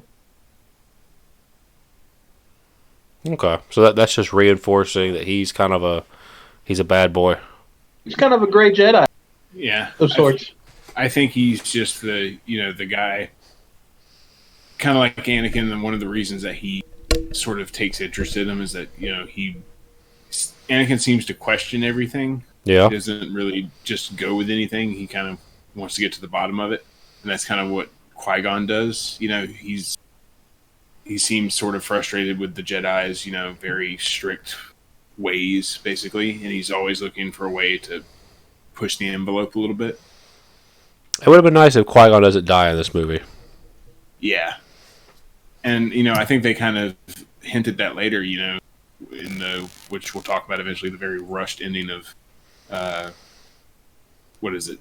It's The third one. There's Revenge of the Sith. Titles now. There you go, Revenge of the Sith. Yeah, because he gets taught that Qui-Gon figured out how to become a Force ghost. Force ghost, right? And maybe that was one of through his methods, dabbling with the Force in ways that weren't supposed to be, or at that time were approved of, but somehow he figured out how to make a Force ghost to yourself, which is weird because we never see him as one. Well, yeah, we also never see. I mean, outside Yoda and Obi-Wan and Luke, eventually, you really don't see any Force ghosts. So you think if Mace Windu could be a Force ghost, Yeah. And Leia. Yeah, you see Leia too. Oh, that's right, Leia. So it's Qui-Gon that teaches this power to Obi-Wan, and then Yoda. Then Yoda teaches it to Obi-Wan. Oh, okay. This almost seems like it could have been a lore type novel series or a comic series of some sorts, because there's a lot of lore building here, and there's a lot of filling in little gaps in Star Wars knowledge, but overall the plot of the movie is just extremely boring. Well, it's bloated too. I mean, we really don't need this whole scene on Coruscant. I mean, if you cut that out, let's see. I want to know how they control these Senate pods. I want a breakdown of that. Well, we'll do it. We'll do a special what do the video. joysticks look on this? We'll do a special. Is it an Xbox controller? Is it a PlayStation 4 controller? Is it a mouse and keyboard? What's going on? I think it's a trackball. Oh, I thought it was just a big trackball. It's just gonna whiz it back and forth. Or is it a chair that's in that movie? Oh, what's it called? Ready Player One. Is it a chair like that the villain has there at the end? Oh, Got the little fancy little thing going on. yeah. We'll do a special video on that one. I'll break out something, and we'll do our top 10 theories about how to control pods. Well, Joe, don't do that. We have to make a top 10 16-minute video so that we can get ad revenue. I just looked up how big Naboo is on Wikipedia. Its diameter is 12,120 kilometers.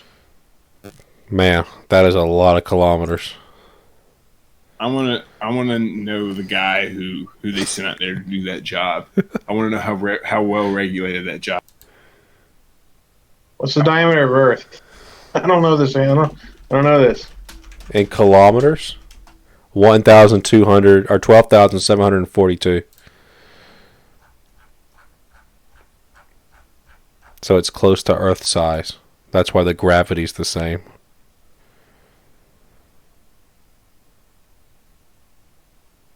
Oh. Earth's a little bit bigger. I think at this point we can literally skip to the very end of the movie. Hang on. So they get back to Naboo, and they get dropped off somewhere in the jungle, and they get taken to the secret city, part 2, and that's where all the Gungans are at. And then the handmaiden Padme is the queen? What? This is bigger than Darth Vader. Yeah, this is the I am your father moment of the movie. This is it. And Darth Maul says, "Let them make the first movie," and then we have the actual background from Windows XP that this whole battle is going to take place on. 2003, baby. That's right. I know the background you're talking about. Every kid who went to school between 1999 and 2006 knows exactly what that is. Yes. I mean, it is exactly that. I mean, it has blue skies, the white field, or I'm sorry, the white clouds, the green fields. The perfect weather. Yeah. It's a nice day for an invasion. So if we're gonna go to the end of the movie, like Brandon wants to do, and just, I mean, like we're basically there already. It's just a pointless battle. And just rush art. Darth Maul shows up, begins fighting Qui-Gon and Obi-Wan. Anakin starts the Naboo Starfighter, which I only know from the video game Rogue Squadron. And he's gonna shoot the shield or the... Oh god, I forgot what these things are called. What are the battle droids called that have shields? Oh god, it said at the beginning. Droid cars. Okay. The destroyers? That's right. Y'all are both right. Thank you. I don't have to watch this movie again to find out. Droid cars. He takes... They're no match for droid cars. Yeah, they are called droid cars by the Nimroidians. The Jedi call them destroyers, though. So Brandon's not wrong. And then we have a big starfight, a battle in space. We have a big battle with the Gungans. We have Qui-Gon dueling. So Qui-Gon dueling Darth Maul is probably the only part really worth talking about. It seems to be well done. I like the part where the shields separate them, which I don't know what building they're in that has these things, where like these little shields pop up and prevent them from getting at each other. But Qui-Gon kind of... It's part of the plasma mines. Of course. And as we all know, when you're mining plasma, these shields are OSHA regulated. And they have to pop up every 36 seconds and stay there for 4 minutes. And then they go down. So I like the like Darth Maul kind of like, you know, looking at him like he's like a jungle cat. And Qui-Gon kind of takes like a meditative state, and it just kind of sits down. Yeah, because in this one, it's not a couple old guys swinging at each other with a stick for a lightsaber, or Luke Skywalker fighting, random aliens. It's these I said earlier, these overpowered, relatively to most Star Wars protagonists. At that point, oh yeah, these guys, highly trained Jedi versus like guy who in real life is like a martial arts expert. So it's like super choreographed. There's a lot of flipping. Yes, which we didn't see ever before. Yes. So these guys look like they could take Obi-Wan and A New Hope. Yeah. Hell, they look like they take Darth Vader. Yeah. Going by the original trilogy. Yeah. But Qui-Gon gets stabbed because probably just a lucky shot, or what do you guys feel? The Darth Maul? Oh, I mean, he punches him in the face and kind of disarms, or momentarily stuns him, and that's what allows him to. He takes the double hilt of the lightsaber and just kind of whacks him like a quick sucker punch in the nose. Right, and then that's when Obi-Wan sees him and he yells out. We have to cut back to Naboo courtroom where they're shooting all the battle droids. Clearly, that's the part we have to cut. And there's at the height of the tension. And there's guns in the chair, and they take out the guns, and Viceroy is, they got him, and we got back to Obi-Wan. And he is not peaceful. He's coming at him, swinging. He's got that rat tail just flowing in the background. And so, is the moral of this fight to fight with emotions? It's to not fight with emotions because he's out of control. That's what cost him. No, he wins. Obi-Wan wins. Yeah, not the initial fight. He wins after he centers himself, hanging off of the side. No, I mean he chops Darth Maul's lightsaber in half when they were first going at it. And then, then he gets ahead of himself, and Darth Maul pushes him off the cliff, and he's hanging there. Mm-hmm. And so I guess right there. He sort of reaches within and kind of taps into force rather than his anger, which, they've shown that anger is a good way to, unleash brute force, but right. usually leaves you, ended up getting blindsided in some way. Right, and then we have to cut to Anakin blowing up the not Death Star thing, the control ship, and it disables the entire army.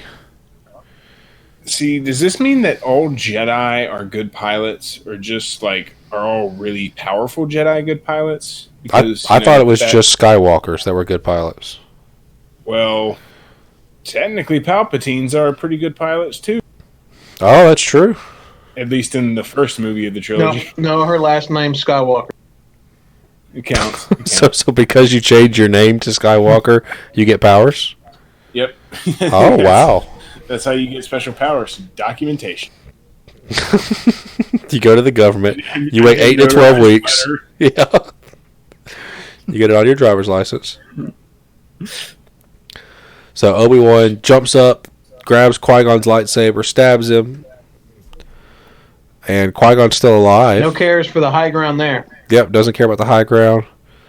But that's how Obi-Wan knew that he had Anakin in the third movie, because he saw the only way to get off when you don't have the high ground. Qui-Gon tells Obi-Wan to train the Chosen One. We have a big celebratory scene where Palpatine's congratulating the Senator. Obi-Wan gets the title of Jedi Knight, and the Council now agrees that he will train Anakin.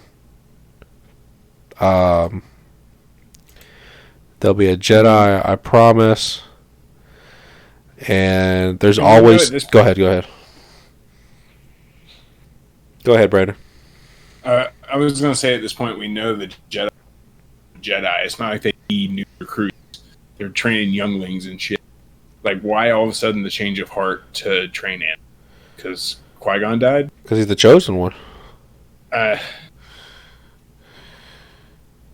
For the really smart guys... It's very... So I mean, they change it. They're going to talk about, hey, who'd we get, the apprentice or the master Sith? Because there's always two. We have a big celebratory thing on Naboo. We see Anakin with his Obi-Wan haircut. Got a little rat tail forming too.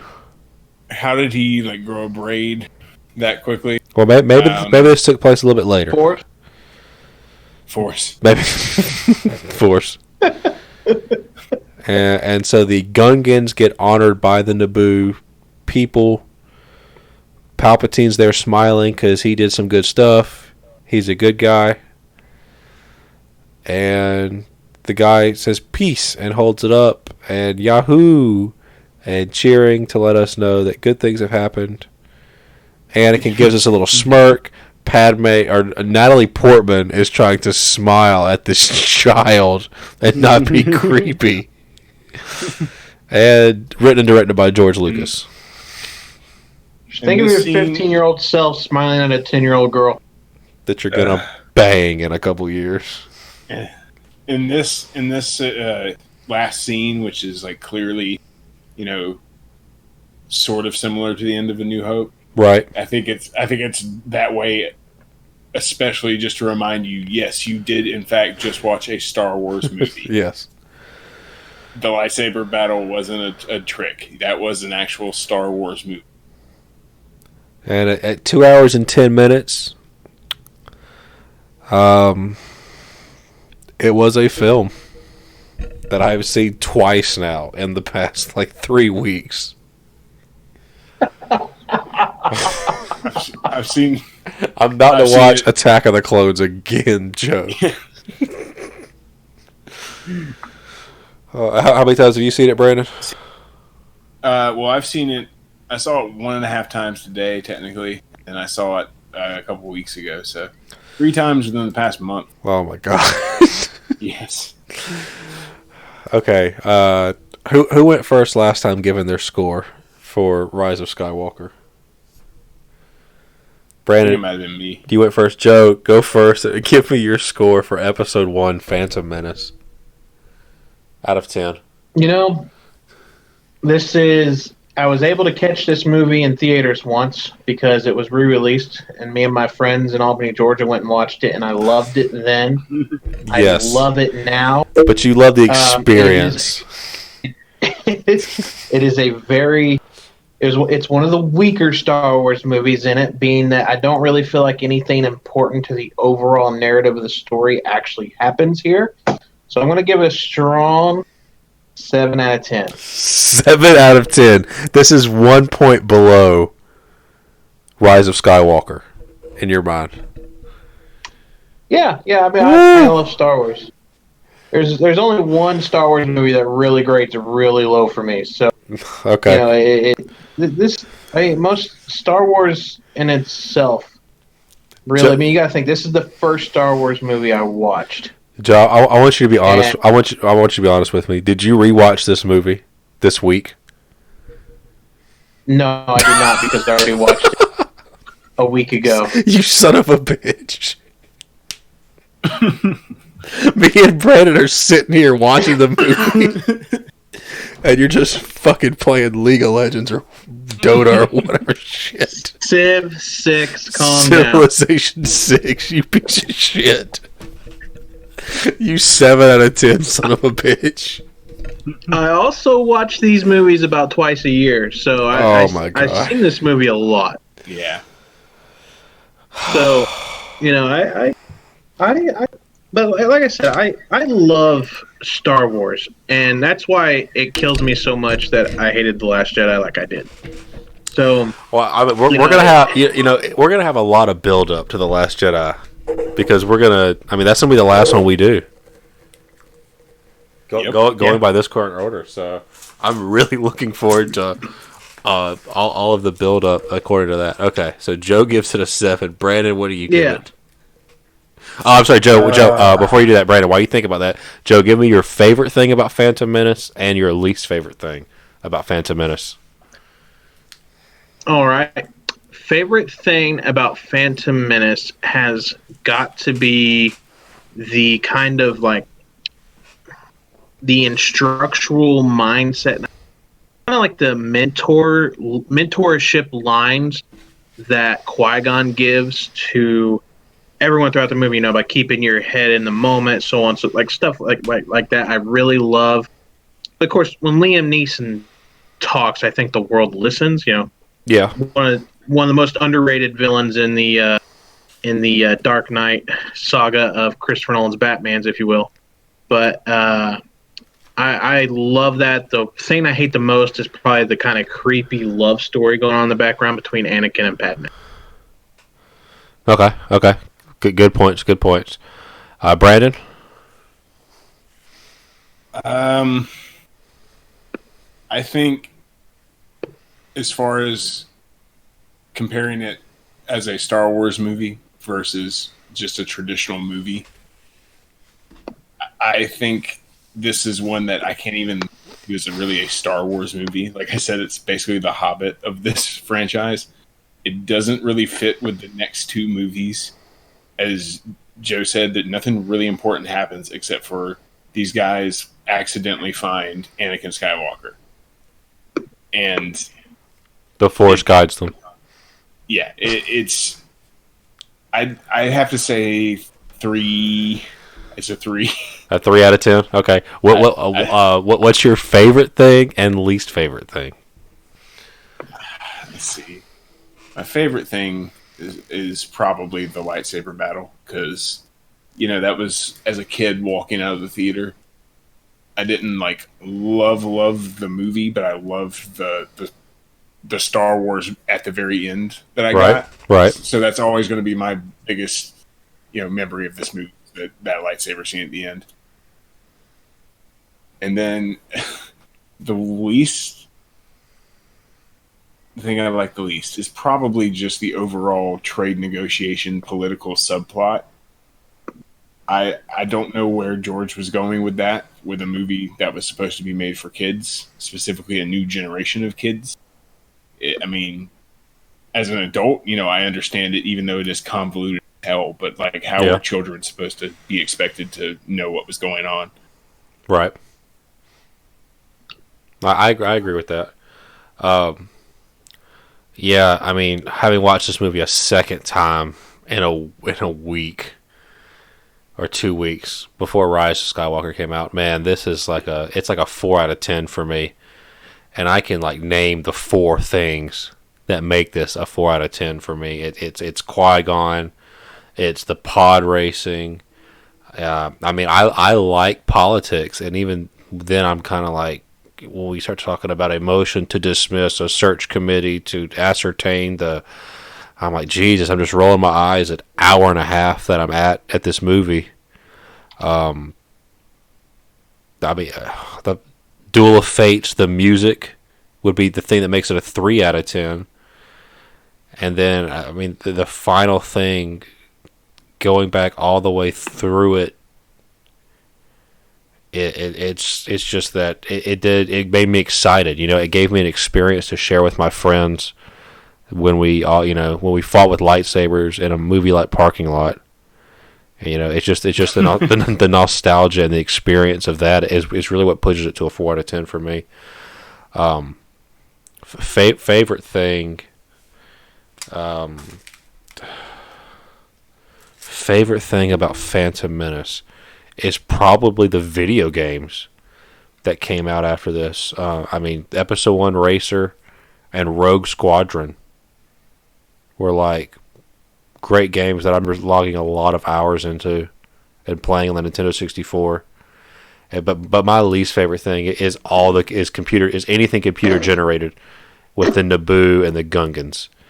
I absolutely despise Jar Jar and the rest of the Gungan people, and I hoped that the Trade Federation would have won. But I don't get my wish, so yeah, I'll say 4 out of 10. And Joe, you're if you add mine and Brandon's score together, you get your score. So you're twice the man that me and Brandon I'm a better are. Star Wars fan than you. You are a better Star Wars fan than I am.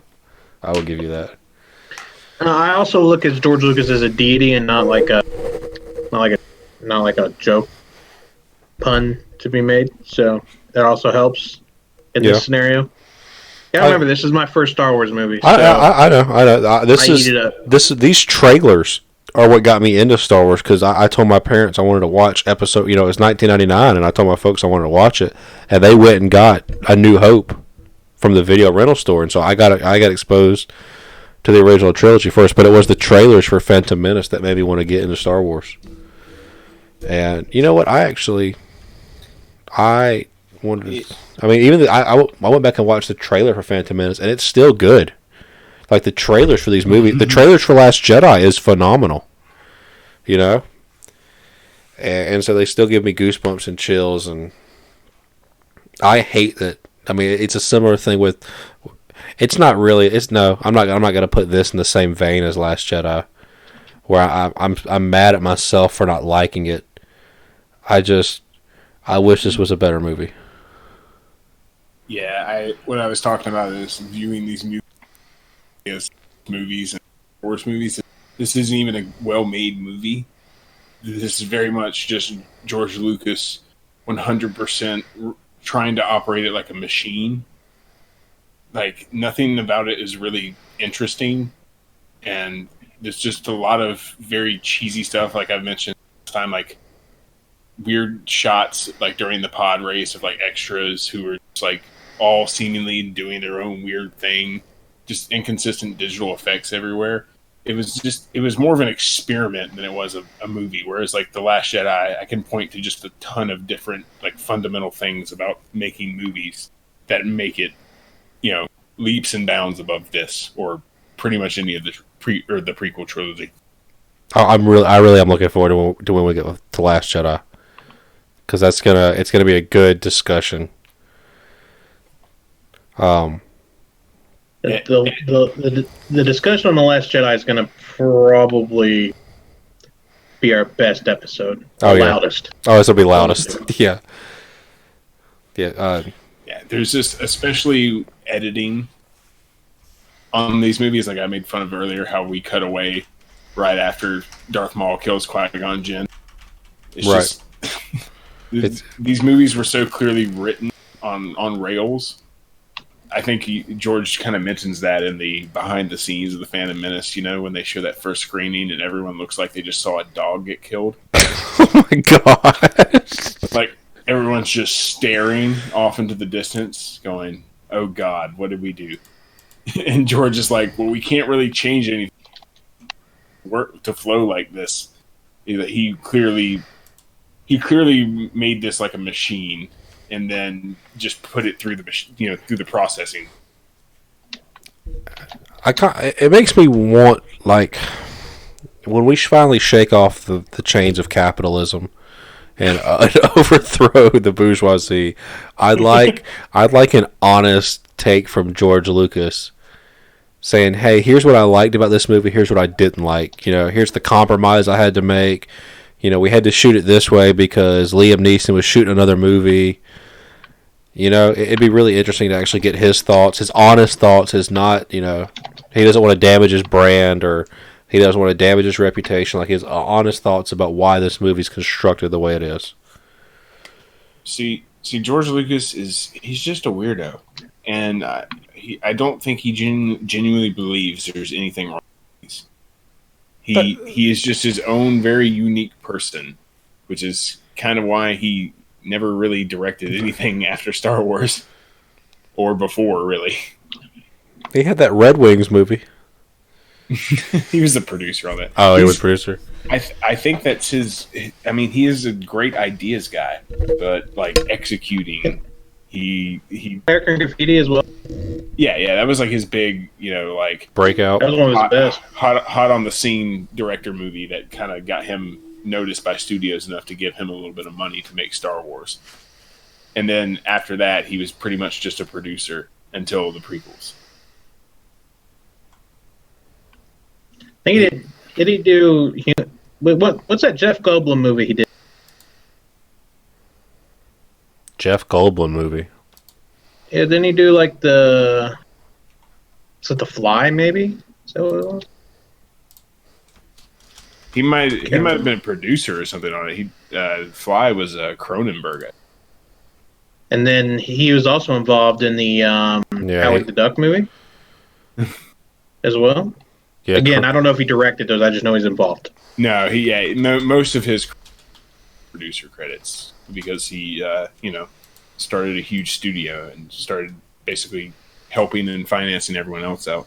Yeah, he directed THX 1138, American Graffiti, and then Star Wars, and then he's got the prequel trilogy, and those are the only 6 movies that he.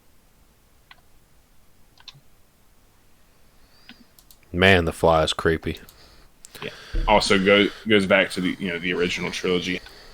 Empire is generally regarded as the best Star Wars movie and the best overall movie in the franchise, and it's the one that he basically had the least hands-on to do with. Yeah.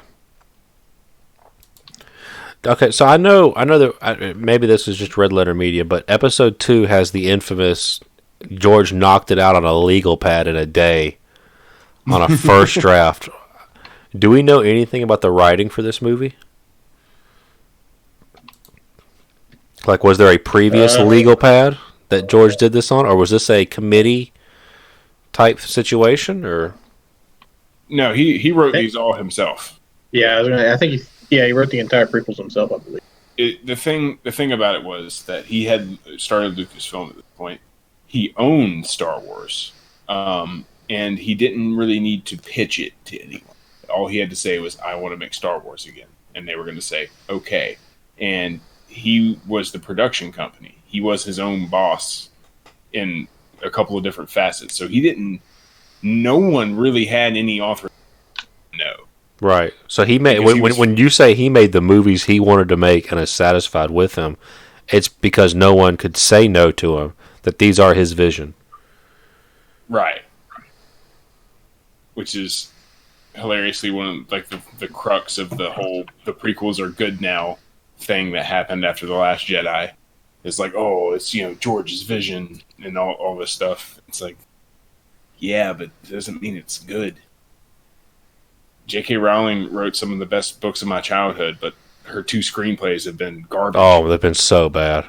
So much that Warner Brothers hired the guy who wrote the Harry Potter movies to co-write the next one with her because of how bad the other 2 ended up. Yeah, it's they're doing the damage control that Star Wars should have done, but literally weren't in a position to, especially because this movie wasn't hated critically. It was not well received, but it wasn't like absolutely destroyed, and it made a shit ton of money. So there was no reason to tell him no from here on out.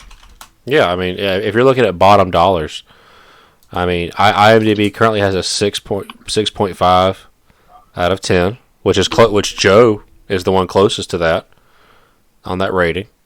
Oh.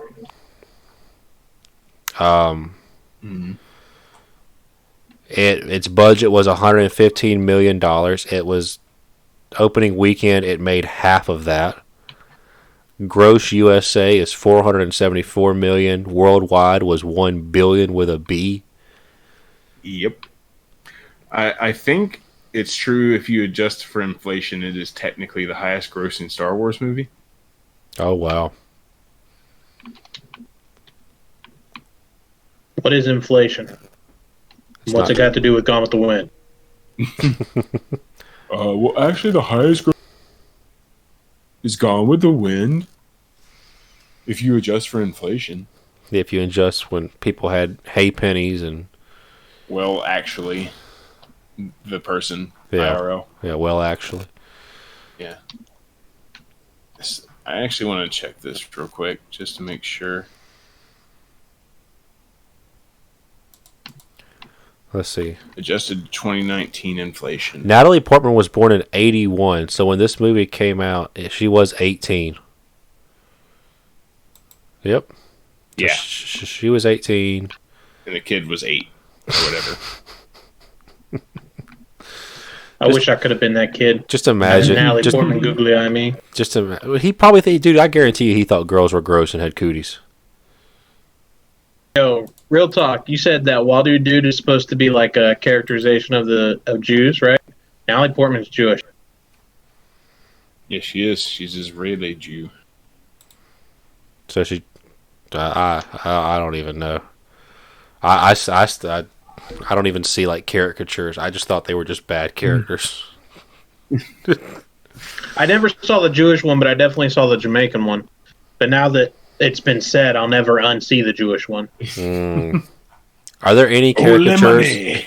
Just like I loved Attack of the Clones until Chase showed me that, or not Chase, until Mason showed me that fucking YouTube. That fucking Mr. Plinkett shit, where he goes on for like 14 hours. He did the same thing for Phantom Menace. I know. He went back and did Phantom Menace. No, that was the first one they did was the Phantom Menace. Oh, yeah. Well, we're just riding his coattails when you think about it. They started with the Phantom Menace, and that's when they blew up and then made the other ones. I just remember watching that going, wow, I hate this movie now. Like, he goes, how did she know that? Oh, there's a script right next to her. It's like, oh, my fucking God. What's going on? Oh, man. See, and when we get into it, I'll obviously further elaborate, but I have better arguments. I'm going to be a surprise defender of clones. I know. You're going to be a what? You've been a bigger fan of. I know you really like that movie, so that don't surprise me, actually. I don't really like it. It's still a bad movie, but I think it's a way better Star Wars movie than The Phantom Menace for several different reasons. It's at least a movie I used to think that I can like put on in the background of something, and occasionally look up and hold my attention for a minute. Whereas like the Phantom Menace doesn't do that at all. Because if you were just putting on the Phantom Menace in the background, just randomly skip to a point and just look up and see if something interesting is happening on screen. It's going to be few and far between. Whereas Attack of the Clones, there's at least stuff happening on the. It can at least hold my attention visually. even if it is dumb as rocks, but that awful love plot that was clearly the seeds were planted in this piece of crap that we just watched. Hey, sand. Of course. I just want to remind you guys that Count Dooku is a political idealist. Yes, that is Not to murder it. I hated that you brought that up. That was my favorite of that movie. That's your favorite line of the movie? That's what you're going to defend? He's a political idealist. He would never kill anyone. Yeah. Not to murder it. So he's not a murderer. I guess we'll get into this. That Jedi died in Order 66 and didn't survive. Well, I guess we'll get into this when we actually talk about episode 2, which is our next one. But so Count Dooku leaves the Jedi Council because he's a political idealist, right? He's an ex-Jedi. I am very intrigued to get, something I'm very intrigued to get into and talk about episode 2 is the conversation that Count Dooku and Obi-Wan have about Qui-Gon and if that was really a cry out for help from Count Dooku, or was he trying to recruit Obi-Wan? That is such a fascinating topic from that movie for me, and I love it. So what you're saying is that Attack of the Clones is a good movie? Mm-hmm. I love parts of Attack of the Clones. I love Attack of the Clones because of Star Wars, but there are things about it that I do love. Joe, if you had, because I know I have a certain bias too. If a movie has Star Wars in the name, do you feel like it gives it a certain amount of automatic points when you're going to rate it? Yes. And if so, how many? Yes. 4. So it gives you 4 points automatically. If you're a Star Wars movie with the lore and everything built into it, you start at a 4. Yes. Okay, Brandon, do you have any kind of disposition? That's why The Last Jedi is a 4 out of 10 for me. Oh, wow. Oh, wow. Spoiler alert for all of our fan listening. They'll forget by then. Okay. I think every movie starts as a 5 out of 10. Okay. And then from there, it's arbitrary on how you deduct and give points. Okay, so you don't feel like you have any bias to the Star Wars brand? Especially today, no. Because I know how these things work. This is oh, my God. It's not a... I don't know why that made me laugh so much. Here's the magic of another Star Wars movie. You're like, especially not after watching this shit today. Are we just doing this? Are we just doing the Skywalker saga? Or are we doing Solo, Rogue One? I was thinking we could probably throw Solo and Rogue One. Yeah, one. I like watching Star Wars and talking about it with you guys. So I'm all in favor of more. Yeah, I'm down for whatever. Yeah. We could also do the Mandalorian, not by episode, but for the whole season. Oh yeah, for sure. I haven't seen the last episode. Oh, I watched it. It's great. I watched it at work. It's fantastic. Okay, so I'll watch that and then I'll be ready. Next time whenever we get ready. I'll watch The Witcher today. But it really did a lot. The Witcher's so good. Oh Dude, my god, it's so good. The Witcher is rough. Oh my god! If you've never played one of the games, I have not. Good luck, man. The writing in the first episode about turned me off the whole series. It is Adam Driver carrying Star Wars. That is Henry Cavill in that fucking show. Right. His performance is amazing. As you realize what's going on, you're like, oh, okay, I see it, and you're just locked in. Yeah, it definitely gets better as it goes on. 7 out of 10 out of the whole is my rating for this first season, and it's got some interesting stuff. But man, it's some of the dialogue and the romance and stuff is it's a little rough. My buddy asked me if I preferred Daenerys or Yennefer, and I was like, I gotta go with Yennefer. She got better ass. No way, Daenerys Targaryen, 100%. Yennefer does not care about you, Joe. No, neither does Daenerys. Daenerys She just wants to break the wheel. Daenerys would love me. I could do it. I'm still just watching Succession. I got to start that too. I finished one. It's fucking Hydra. That? The Expanse. Have you guys heard of that? I heard it was really good. I'm supposed to watch that. Yeah, it's insanely. The first season was really good. It's got a good plot twist and stuff. So I've heard of it. Don't know anything about it. yeah, it's I heard good. John Campia talking about it the other day, and I was like, I need to check that out. That'll I put it on our list of all the stuff we'll talk about. It'll give us a reason to watch stuff and actually begin knocking. I still have to start Mr. Robot. I haven't even touched on it. I know it's got that dude from Bohemian Rhapsody in it. That's all I know. Yeah, I've heard it's one of those that has a great first season and then just shits the bed from there on out. I heard that like this last season was really good. I think season 2 was rough or something, or season 3 was bad or something. Right. But I heard the latest one was good. Yeah. Season 2 just came out. My wife really wants to watch that, so I'm gonna have to make time for that too. Oh yeah. Heather's all about that, but I think she could watch it by herself. I don't know. She can't watch it before I enjoyed season 1. I just season 1 was pretty other good. things I want to watch. Yeah. Parts of season 1 were good, and parts of season 1 was like cringy, and I had to like turn away and go do something else while it was on.